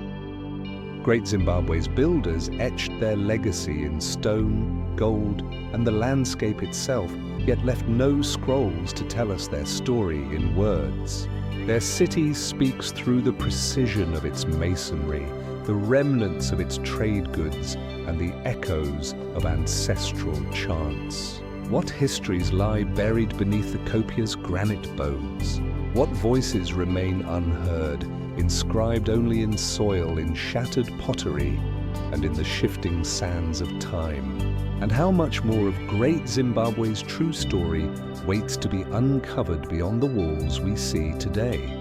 From the weathered granite walls of Great Zimbabwe's enclosures, our journey now carries us northward across deserts and mountain passes to the fertile plains of Elam and Media, where the first great empire of Persia spread its roots. Here, among the vestiges of Elulumite ziggurats and Median fortresses, lie the silent footprints of satraps, governors who ruled vast provinces on behalf of Amenid kings. Yet for all we know of Darius's grand inscriptions at Behistun, the everyday records of those satrapies, their tax rolls, local decrees, and administrative manuals have vanished without trace. Imagine standing at the ruins of Susa just before sunrise. Pink-hued brick walls, once coated in glazed tiles, loom like the remnants of a dream. In the courtyard of the Apadana Palace, column drums lie broken by centuries of plunder and neglect. Far beneath the ground, where damp soil clings to marble fragments, might lie the archives of the satrapy of Elam, scrolls of papyrus or parchment, sealed in clay jars detailing the grain quotas of villages stretching to the Zagros foothills. What stories did those scrolls tell? We know that Darius the Great divided his realm into approximately 20 satraps around 520 BC, each overseen by a satrap responsible for collecting tribute and maintaining order. Greek historians Herodotus, chief among them, provide tantalizing glimpses. The rich gold mines of Cappadocia, the timber forests of Armenia, the purple dye workshops of Phoenicia. Yet Herodotus wrote decades after these satrapies were functioning, and his accounts blend oral tales with official propaganda. No native record survives to confirm, correct, or enrich his narratives. The Behistun inscription itself, carved in 3 languages, celebrates royal triumphs, but says nothing of daily governance. Elamite, Old Persian, and Adian lines name satraps only as extensions of imperial power. The corridors of Pipilus, once lined with thousands of tablets, many in Aramaic script, held detailed receipts for the king's stores, leather sandals, carved ivory, quantities of wine. Yet less than 1,000 such fragments have been found, and most remain untraded. Did the Meso-Persians simply rely on oral transmission for provincial administration? Or did they write extensively only to see those documents destroyed? When Alexander the Great's forces entered Pipilus in 330 BC, they burned the palace. Whether intentionally or by accident is still debated. Fire swept through the treasury and its annexes. Could vessels full of parchments have been incinerated before they could be salvaged? Likewise, earthquakes that shook Ekbatana, modern Hamadan, may have collapsed subterranean archives, burying them under tons of rubble long before modern archaeologists arrived. In the satrapy of Egypt, Greek Eking clerks used local papyrus to record tax payments and crop yields, blending demonic script with Greek cursive. Hundreds of documents survive, papy from Elephantine, the Hibi papyri, but these speak to Egyptian administration under Persian rule, not to the core Persian imperial bureaucracy. What similar troves of Aramaic or Elamite papyri await discovery? Records of the satrapy of Babylonia, perhaps stashed in the vaults of the Asila temple. And what of coinage? The standardization of gold dirks and silver siglo marked economic unity.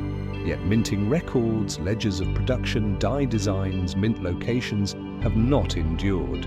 Archaeologists find scattered coin hoards, but mint masters' accounts, vetting procedures, and security protocols remain hidden in the sand.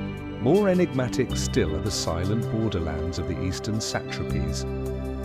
Gandhara and Nicosia, regions now spanning Pakistan and Afghanistan, lay at the empire's far edge. Greek accounts tell of traders carrying Persian textiles to India, but Persian records of these eastern provinces, perhaps written in Gandhari Prait or Old Persian influenced by local scripts, have not been found. Could they lie in burial mounds? Beneath the hills of Kandahar, sealed in clay jars that time has not yet revealed, speculative theories suggest that satraps maintained personal diaries, records of their own careers, praises of local deities, strategic assessments of tribal uprisings that were deliberately hidden or destroyed when new governors arrived. A satrap's downfall often meant exile or death. His papers might have been purged to eliminate evidence of corruption, disloyalty, or failure. In the palace intrigues of Susa and Persepolis, political memory could be a dangerous thing. Some fringe voices proposed that sacred Zoroastrian fire temples kept their own annals, lineages of priests who administered rituals on behalf of each satrap. These annals, written on palm leaf manuscripts or inscribed on metal sheets, might still rest in remote mountain shrines protected by priestly orders wary of revealing esoteric wisdom. If so, modern researchers must tread carefully, respecting living traditions even as they seek ancient truths. There is evidence that satraps corresponded with each other in Aramaic, then the empire's lingua franca, sharing reports on caravan routes, bandit activity, and regional harvests. Clayball-bearing seal impressions have been found in the Amemenid palaces at Susa, rings and signets referencing satrap officials. Yet the clay tags themselves have long crumbled away, leaving only contextual hints that such correspondence was once extensive, and yet a few tantalizing fragments remain. In the ruins of Bactra, modern Balkh, archaeologists uncovered a sealed ceramic jar filled with papyrus fragments, too fragile to transport, but promising notes on local grain shipments to the central treasury. Similarly, a cache of tablets discovered near Pipolis in the 1930s, written in Neo-Babylonian outlines, temple contributions from the satrapy of Babylonia. But each find is a whisper in a library of silence. We might also consider the oral dimensions of Persian administration. Satraps held court under open-air terraces, addressing local notables in speeches remembered by scribes and travelers. Could some of these orations have been committed to memory through formal training, then recited in public ceremonies? If so, portions of satrapal speeches might still echo in traditional oral epics of Azerbaijan, Kurdistan, or Fars, embodied in ballads unknown to mainstream historians. As the morning sun warms the cracked plaster of Elamite foundations, the air shimmers with the presence of vanished archivists, scribes and governors. Their records, once vital strands in the tapestry of Amemen governance, lie hidden or destroyed. We are left to reconstruct management systems from palace reliefs depicting tribute bearers, from foreign accounts of satrapal insurrections, and from the faint residue of parchment ink on ceramic shards. What if a future excavation uncovers a sealed archive in the rubble of a burnt Persepolitan treasury? What if a drought reveals parchments in the silts of the Karun River? Or what if an oral historian in Shiraz preserves a recitation, an epic-off satrapal lineage passed down by descendants of palace functionaries? Until then, the missing chronicles of early Persian satrapies remain a testament to the fragility of record-keeping and to the enduring allure of mysteries waiting to be rediscovered beneath ancient stones. Even as Amemenid satraps once dispatched clay-bordered decrees from the palace archives of Susa, their counterparts on the western Mediterranean shore crafted an empire whose own records would slip into silence. We leave the high deserts and lush Zagros behind and travel west across the sea to a city built on salt pans and cedar groves, Carthage. Before the final flames of 146 BC consumed the Bursa Hill, this Phoenician colony had woven a tapestry of commerce, religion, and power, whose earliest threads remain tantalizingly out of reach. At dawn, the ruins of ancient Carthage lie quiet beneath a veil of mist. Grass grows between the foundations of workshops, and twisted pomegranate trees sprout from the rubble of residential courts. Along the shore, rectangular harbours, now silted, form the faint outline of a naval base that once housed 200 ships. Beneath the surface of the Mediterranean, stone breakwaters still cradle hidden channels where merchant Gs once brought ivory from Timbuktu and silver from Tartessos. Yet who were the people who first carved civic life into North Africa's landscape? Libby and Ion tell us that Carthage was founded around 814 BC by Queen Dido and her followers fleeing Tyre. They speak of mercenary armies, of treaties with Rome, and of Hannibal's crossing of the Alps. But they wrote centuries later, Roman citizens with little interest in preserving Punic traditions. Their works record the final century in vivid detail, but they preserve almost nothing of Carthage's formative era. Where are the Punic annals? The Carthaginians spoke a Semitic language, inscribing it on stele and tombs using a variation of the Phoenician alphabet. Rare fragments, Arari epitaphs and dedicatory inscriptions survive in museums, but no grand library remains. Could scrolls have once lined the temple of Eshmun, the city's healing god, or volumes of merchant accounts kept in basilis along the Agora? If so, they perished in the city's destruction or were carried off to Rome as trophies. We know that Carthage maintained close ties to its mother city in the Levant and to colonies across the western Mediterranean. Raw materials, tin from Cornwall, cedar from Lebanon, purple dye from Tyre flowed into its markets. In return, Carthage exported glassware, salted fish, and silverware produced in Punic workshops. Merchants kept meticulous records, the kind that would have filled scrolls thicker than Dido's scroll of exile. Yet none of those ledgers have been found. Was their erasure accidental or intentional? After Scipio Aemilianes captured Carthage, he ordered the city razed and its fields salted according to some accounts. Temples were sacked, libraries and shrines were looted. Some survivors were sold into slavery scattered across the empire. In the centuries that followed, Roman farmers ploughed the ruins, turning over fragments of pottery and brick. If any Punic archives survived, they were likely burned in vats of oil or trampled under ox carts, or did a handful escape? Legend speaks of a secret enclave on the Gulf of Tunis. Punic families who fled eastward before the final siege, carrying sacred scrolls and ritual tablets. Some Arab geographers of the Middle Ages mention traces of an underground chamber near Utica, where whispered chants in a foreign tongue could still be heard. No archaeologist has validated these tales, yet they persist in the collective imagination as a hint of deeper layers. Beyond the harbour, along the Bursa Hills slopes, excavations have uncovered deep cisterns and cistern basilis, vast vated chambers once used for ritual purification. Might scribes have kept records in loves adjoining these waterworks, preserving them in sealed containers? If so, the collapse of vated ceilings and centuries of humidity would have obliterated paper, leaving only echoes in carved niches. Carthage's government was run by a council of elders, the 104 and annually elected magistrates called Suffetites. Greek writers like Polybius describe these magistrates traveling to the Greek world for treaties, yet no official decrees penned in Carthage itself survive.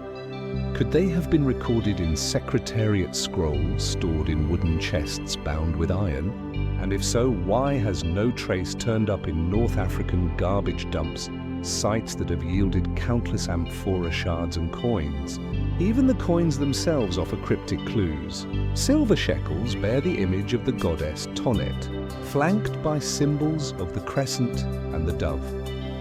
Bronze coins depict the temple podium at Tophet, the sacred grove where child and animal offerings took place, but minting records, how many coins were struck, how dies were managed, which magistrates oversaw production, remain unknown. Mainstream historians suggest that Carthaginian elites preferred oral tradition for matters of state, entrusting public recitation of treaties and genealogies to learned priests.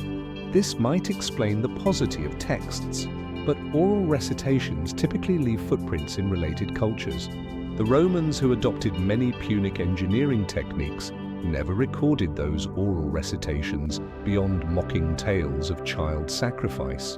And here speculation deepens. Some have proposed that Carthaginian scholars maintained a hidden library in the city of Oa, modern Tripoli, safeguarding texts entrusted by merchants and priests. Others believe that important scrolls were sent to the desert oasis of Gdams for safekeeping, to be retrieved should Carthage fall. But no cache has been rediscovered.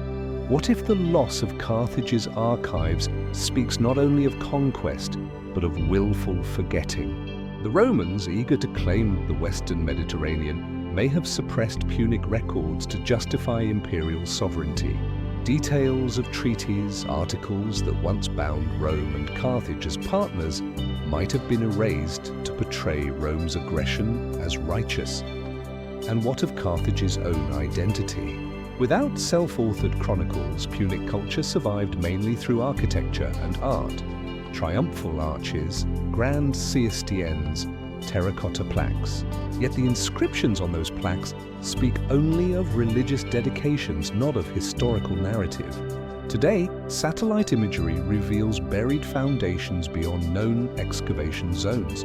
The outlines of villas, harbour warehouses and possible library annexes, magnetometry surveys hint at rectangular subterranean rooms deep beneath rubble mounds. Structures that could once have held wooden bookcases or clay-lined archives.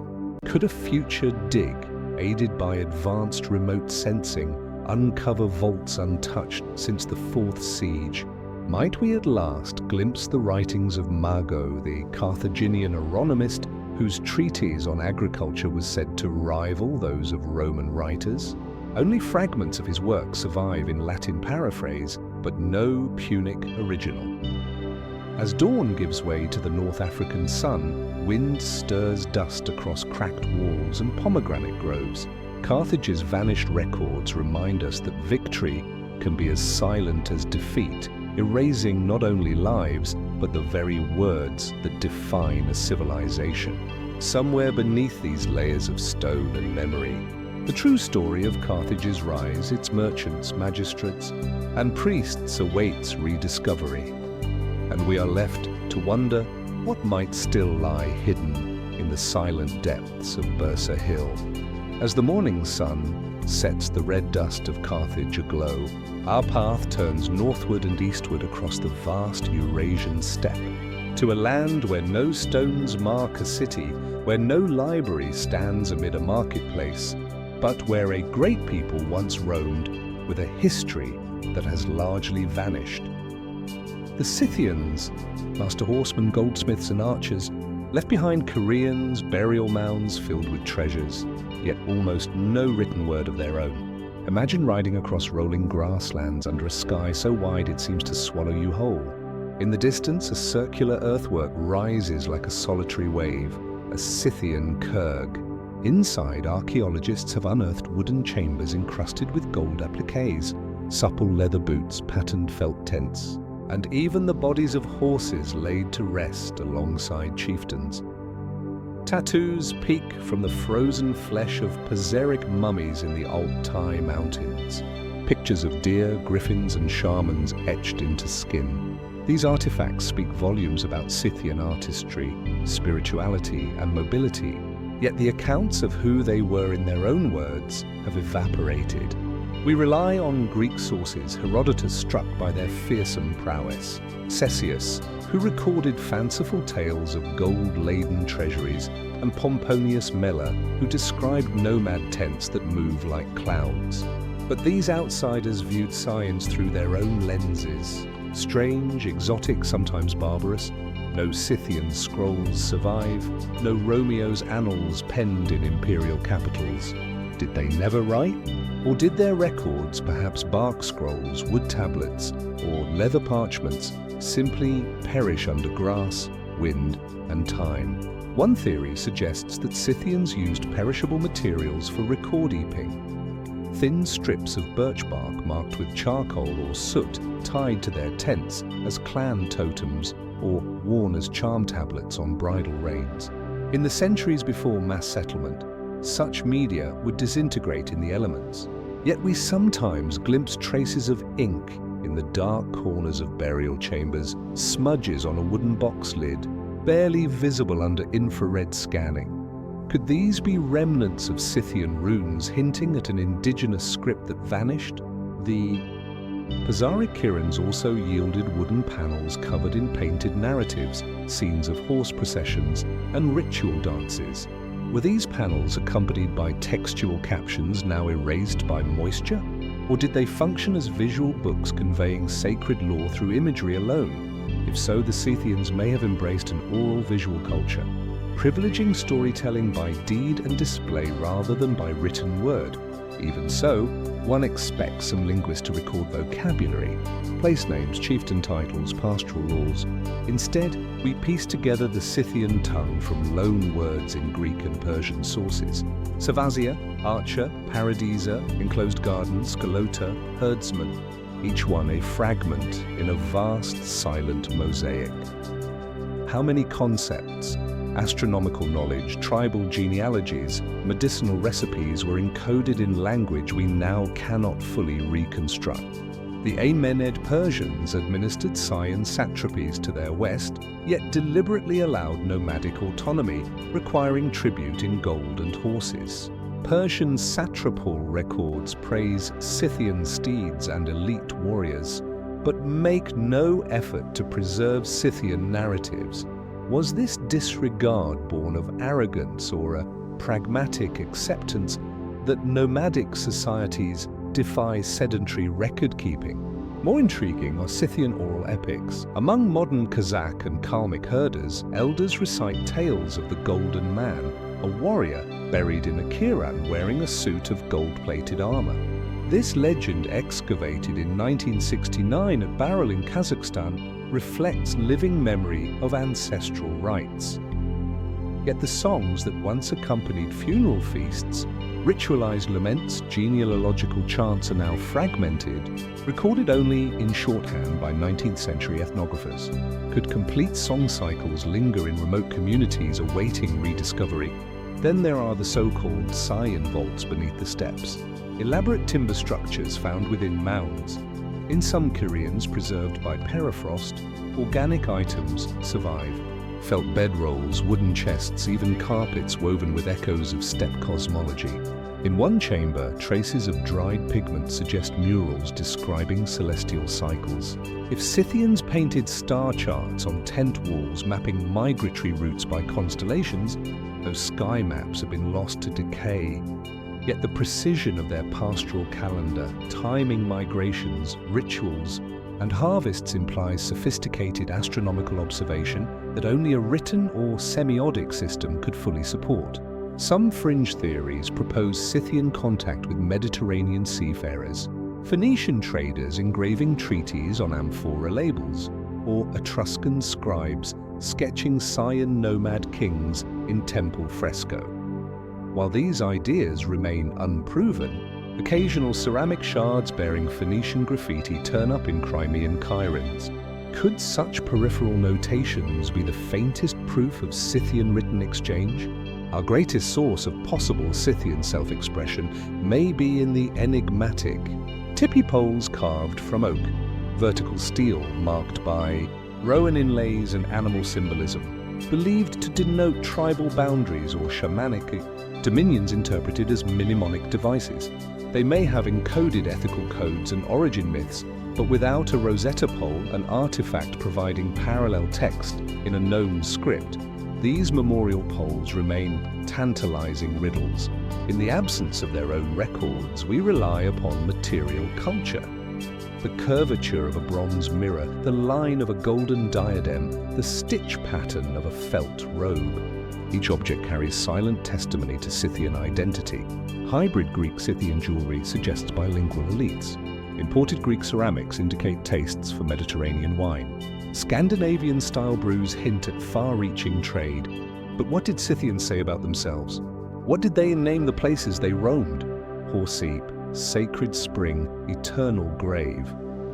Modern archaeogenetics has begun to map Scythian migrations, revealing a tapestry of Eurasian ancestry. But DNA cannot reveal the words of elders, the prayers of shamans, or the genealogical chants recited around ephemeral hearthfires. Perhaps the ultimate missing accounts of Scythian culture lie not in vaults or scrolls, but in the wind itself, in the faintest echo of a horse's neigh at midnight, in the rustle of birch bark in the summer breeze. To recover their history, we must listen not only to fragments of Greek prose, but to the silent landscape they once made whole. And so, as the sun dips below the horizon of the grasslands, the question persists. What stories remain hidden in those empty vastnesses? Stories of a people who left no chroniclers, no librarians, but whose legacy endures in gold, bone, and whispered legend, and as the steppe winds carried the echo of Scythian horse hooves westward, our path turned south across the continent to the rolling foothills of South Africa's Drakensberg Mountains and the sun-baked plains beyond, where the progenitors of the Zulu nation first carved out a living. Long before Shaka's reign transformed the Zulu into a formidable kingdom in the early 19th century, there was a people known simply by their clan name, Zulu, Heaven, or Sky, whose own story has largely slipped through the cracks of history.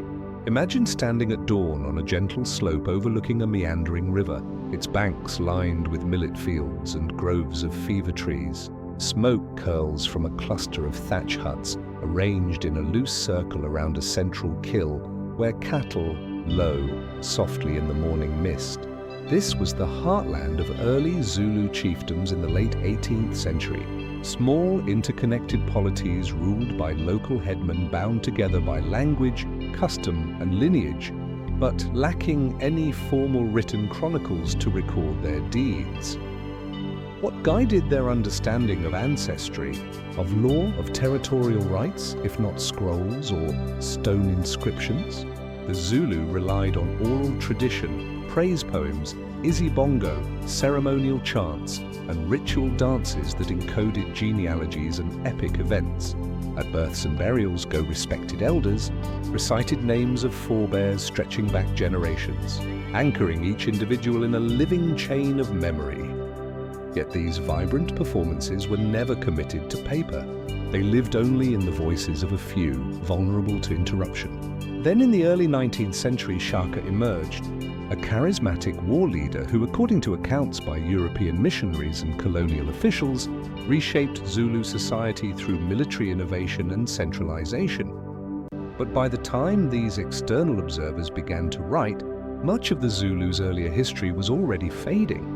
The tales of Dlamini, son of Zulu Kamalandela, who first settled these lands around 1700, survive only in the fragmented oral fragments recorded decades later.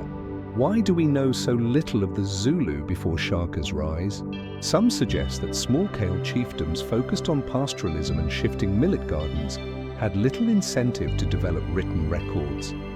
Their mobility, essential for managing grazing lands and avoiding conflict, discouraged the construction of permanent archives. Yet many neighboring societies, Eswazi, Xhosa, Swana, eventually produced colonial-era text collections, preserving their customs. Why did early Zulu record keepers disappear so thoroughly?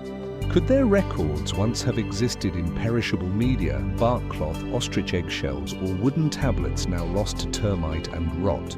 Or were sacred incantations and political covenants encoded only in the ephemeral patterns of beadwork and the gestures of ritual dances.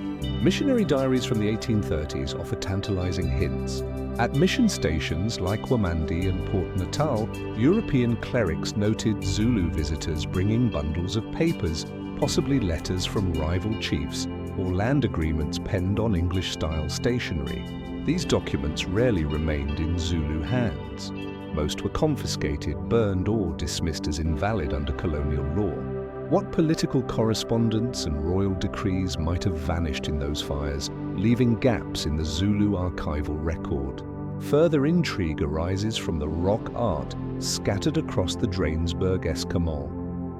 In deep caverns, images depict horned figures and mounted warriors wielding as traditionally attributed to sand artists. Some panels exhibit motifs, spiral shields, feathered headdresses, double-horned cattle that resemble later Zulu regalia.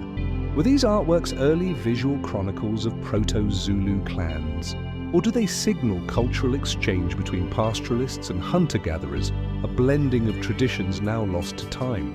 We also glimpse vestiges of early Zulu governance in archaeological traces. Stone-lined cattle enclosures and terrace gardens, unearthed near KwaZulu-Natal's interior, hint at communal management of herds and crops. Practices requiring negotiated rules adjudicated by local councils of elders, yet no written codes survive. The Amakadi system of dispute resolution, the communal granaries under Enosi oversight, all known only from oral accounts recorded much later. Then there is the matter of Zulu sacred sites, shrines at river fords, groves of wild plum trees, and hilltop boulders scarred by libation offerings. Oral tradition holds that each shrine marked a boundary of NMA ancestral land. Offerings of beer and millet were left in stone mortars embedded in boulders. Did these shrines once carry inscriptions, petroglyphs submerged under centuries of overgrowth, or were the stone mortars themselves the only pages of territorial claims? Fringe theories propose that the Zulu, like certain Ethiopian and West African cultures, maintained hidden repositories of written knowledge, secret caches of scrolls buried beneath shrines accessible only to initiated priests. While tantalizing, no such treasures have emerged. Yet the absence of evidence does not preclude possibility, especially in landscapes where colonial settlement and modern agriculture have disturbed ancient sites. Also compelling are the glimpses of pre-shock polities in the toponyms of the region, place names Munzini and Duwe Nonkeri, prefixes and suffixes revealing historical functions.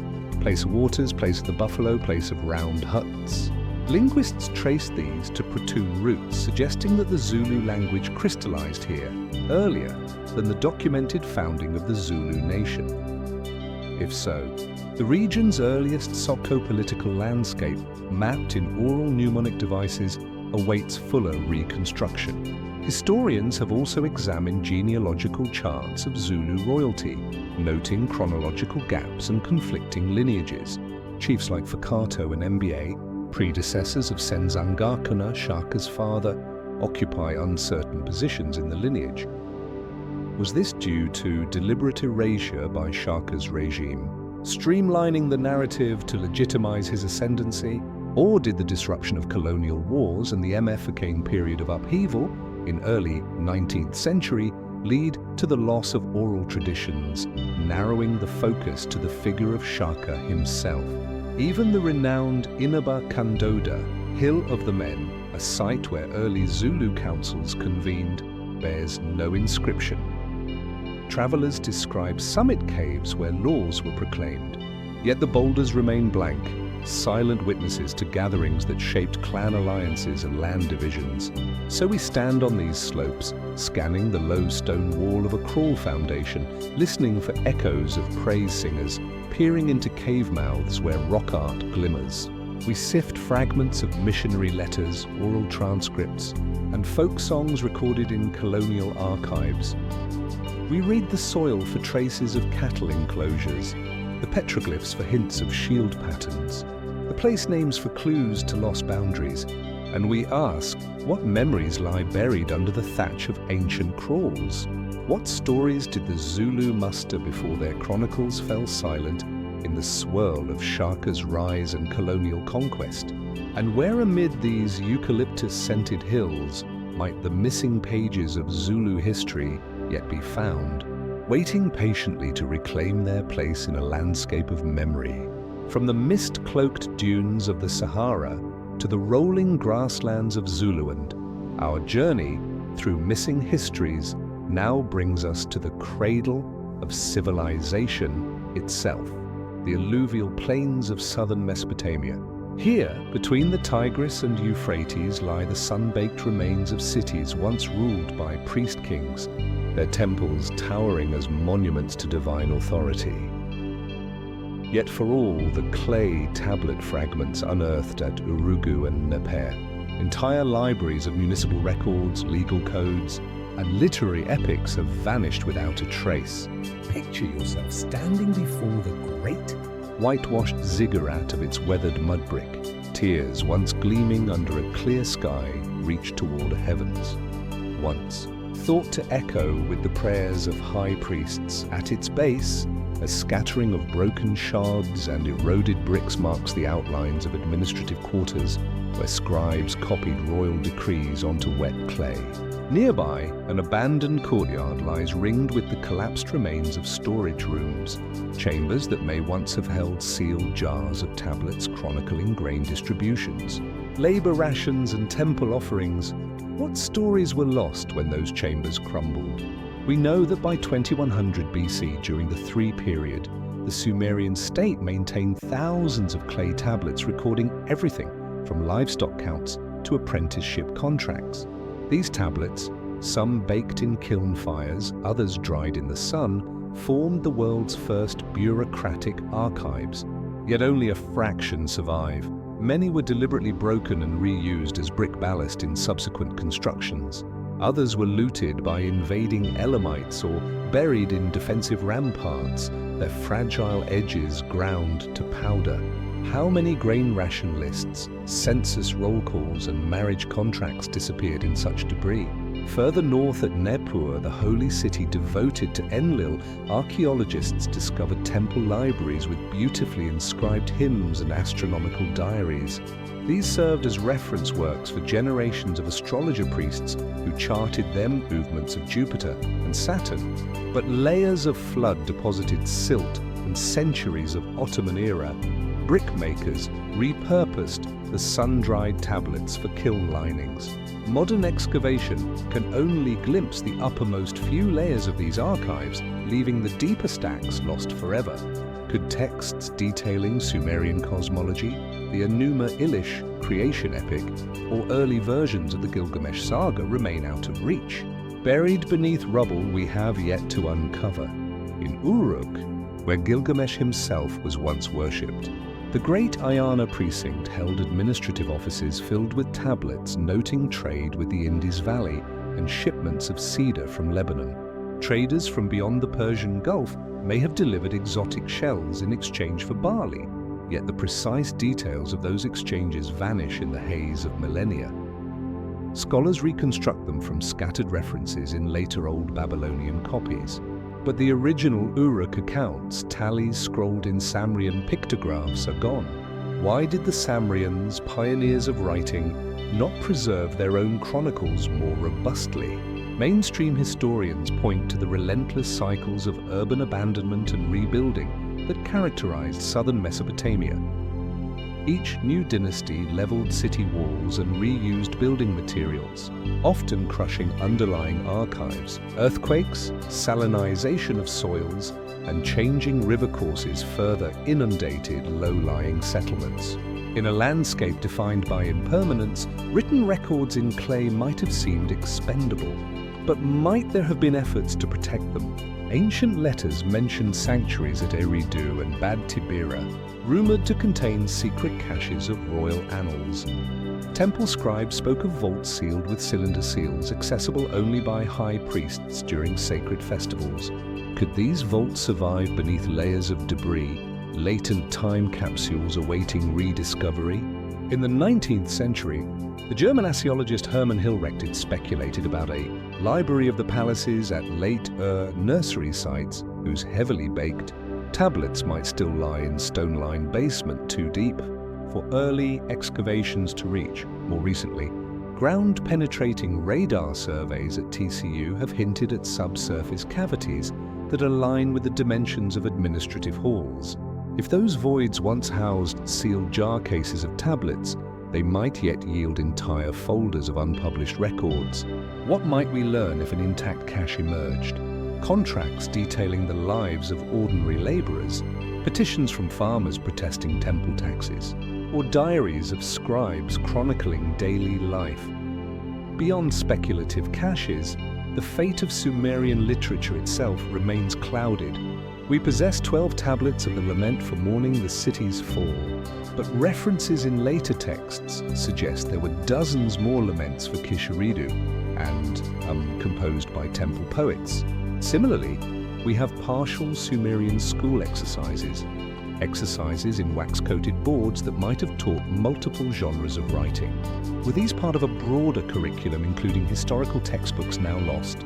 Fringe theories even propose that some Sumerian knowledge may have traveled west, encoded in Phoenician trading communities and influenced early Levantine myths, traces of Sumerian. Deities appear in Ugaritic texts, hinting at cross-cultural exchange. If so, the missing Sumerian accounts could reside as fragments in foreign libraries misidentified as local compositions. Why then do we not find more translations of Sumerian loanwords in Bronze Age archives from Ros Shamra or Biblo? Have those parallels simply not been recognized? Despite centuries of excavation, new Samrian tablets continue to surface at Po Redondo, Karnak, at Diyala river sites, and even in modern drainage trenches outside ancient city walls. Each discovery adds nuance but also underscores what is missing. We unearth temple hymnals, but not the political decrees they supported. We find horticultural manuals, but lack the genealogical lists of landowners who used them. And so we return to the ziggurat's base, dust drifting over eroded brick footings. In the moistened grooves of ancient steps, we can almost hear the scratch of reed styluses across wet clay. We glimpse a world defined by records. Contracts, ledgers, prophecies, now vanished beneath centuries of reconstruction and neglect. What chronicles, what detailed city-state diaries were sunk into the ground by builders who prized clay bricks above writing? What private letters pleased to kings, appeals to judges lay jumbled under foundation fill? As the sun climbs higher and the wind sweeps papyrus thick sheets of sand across old foundations, one question remains. What hidden archives of Sumer's great cities still slumber out of sight? And what will they reveal about the world's first literate civilization when they finally see the light of day?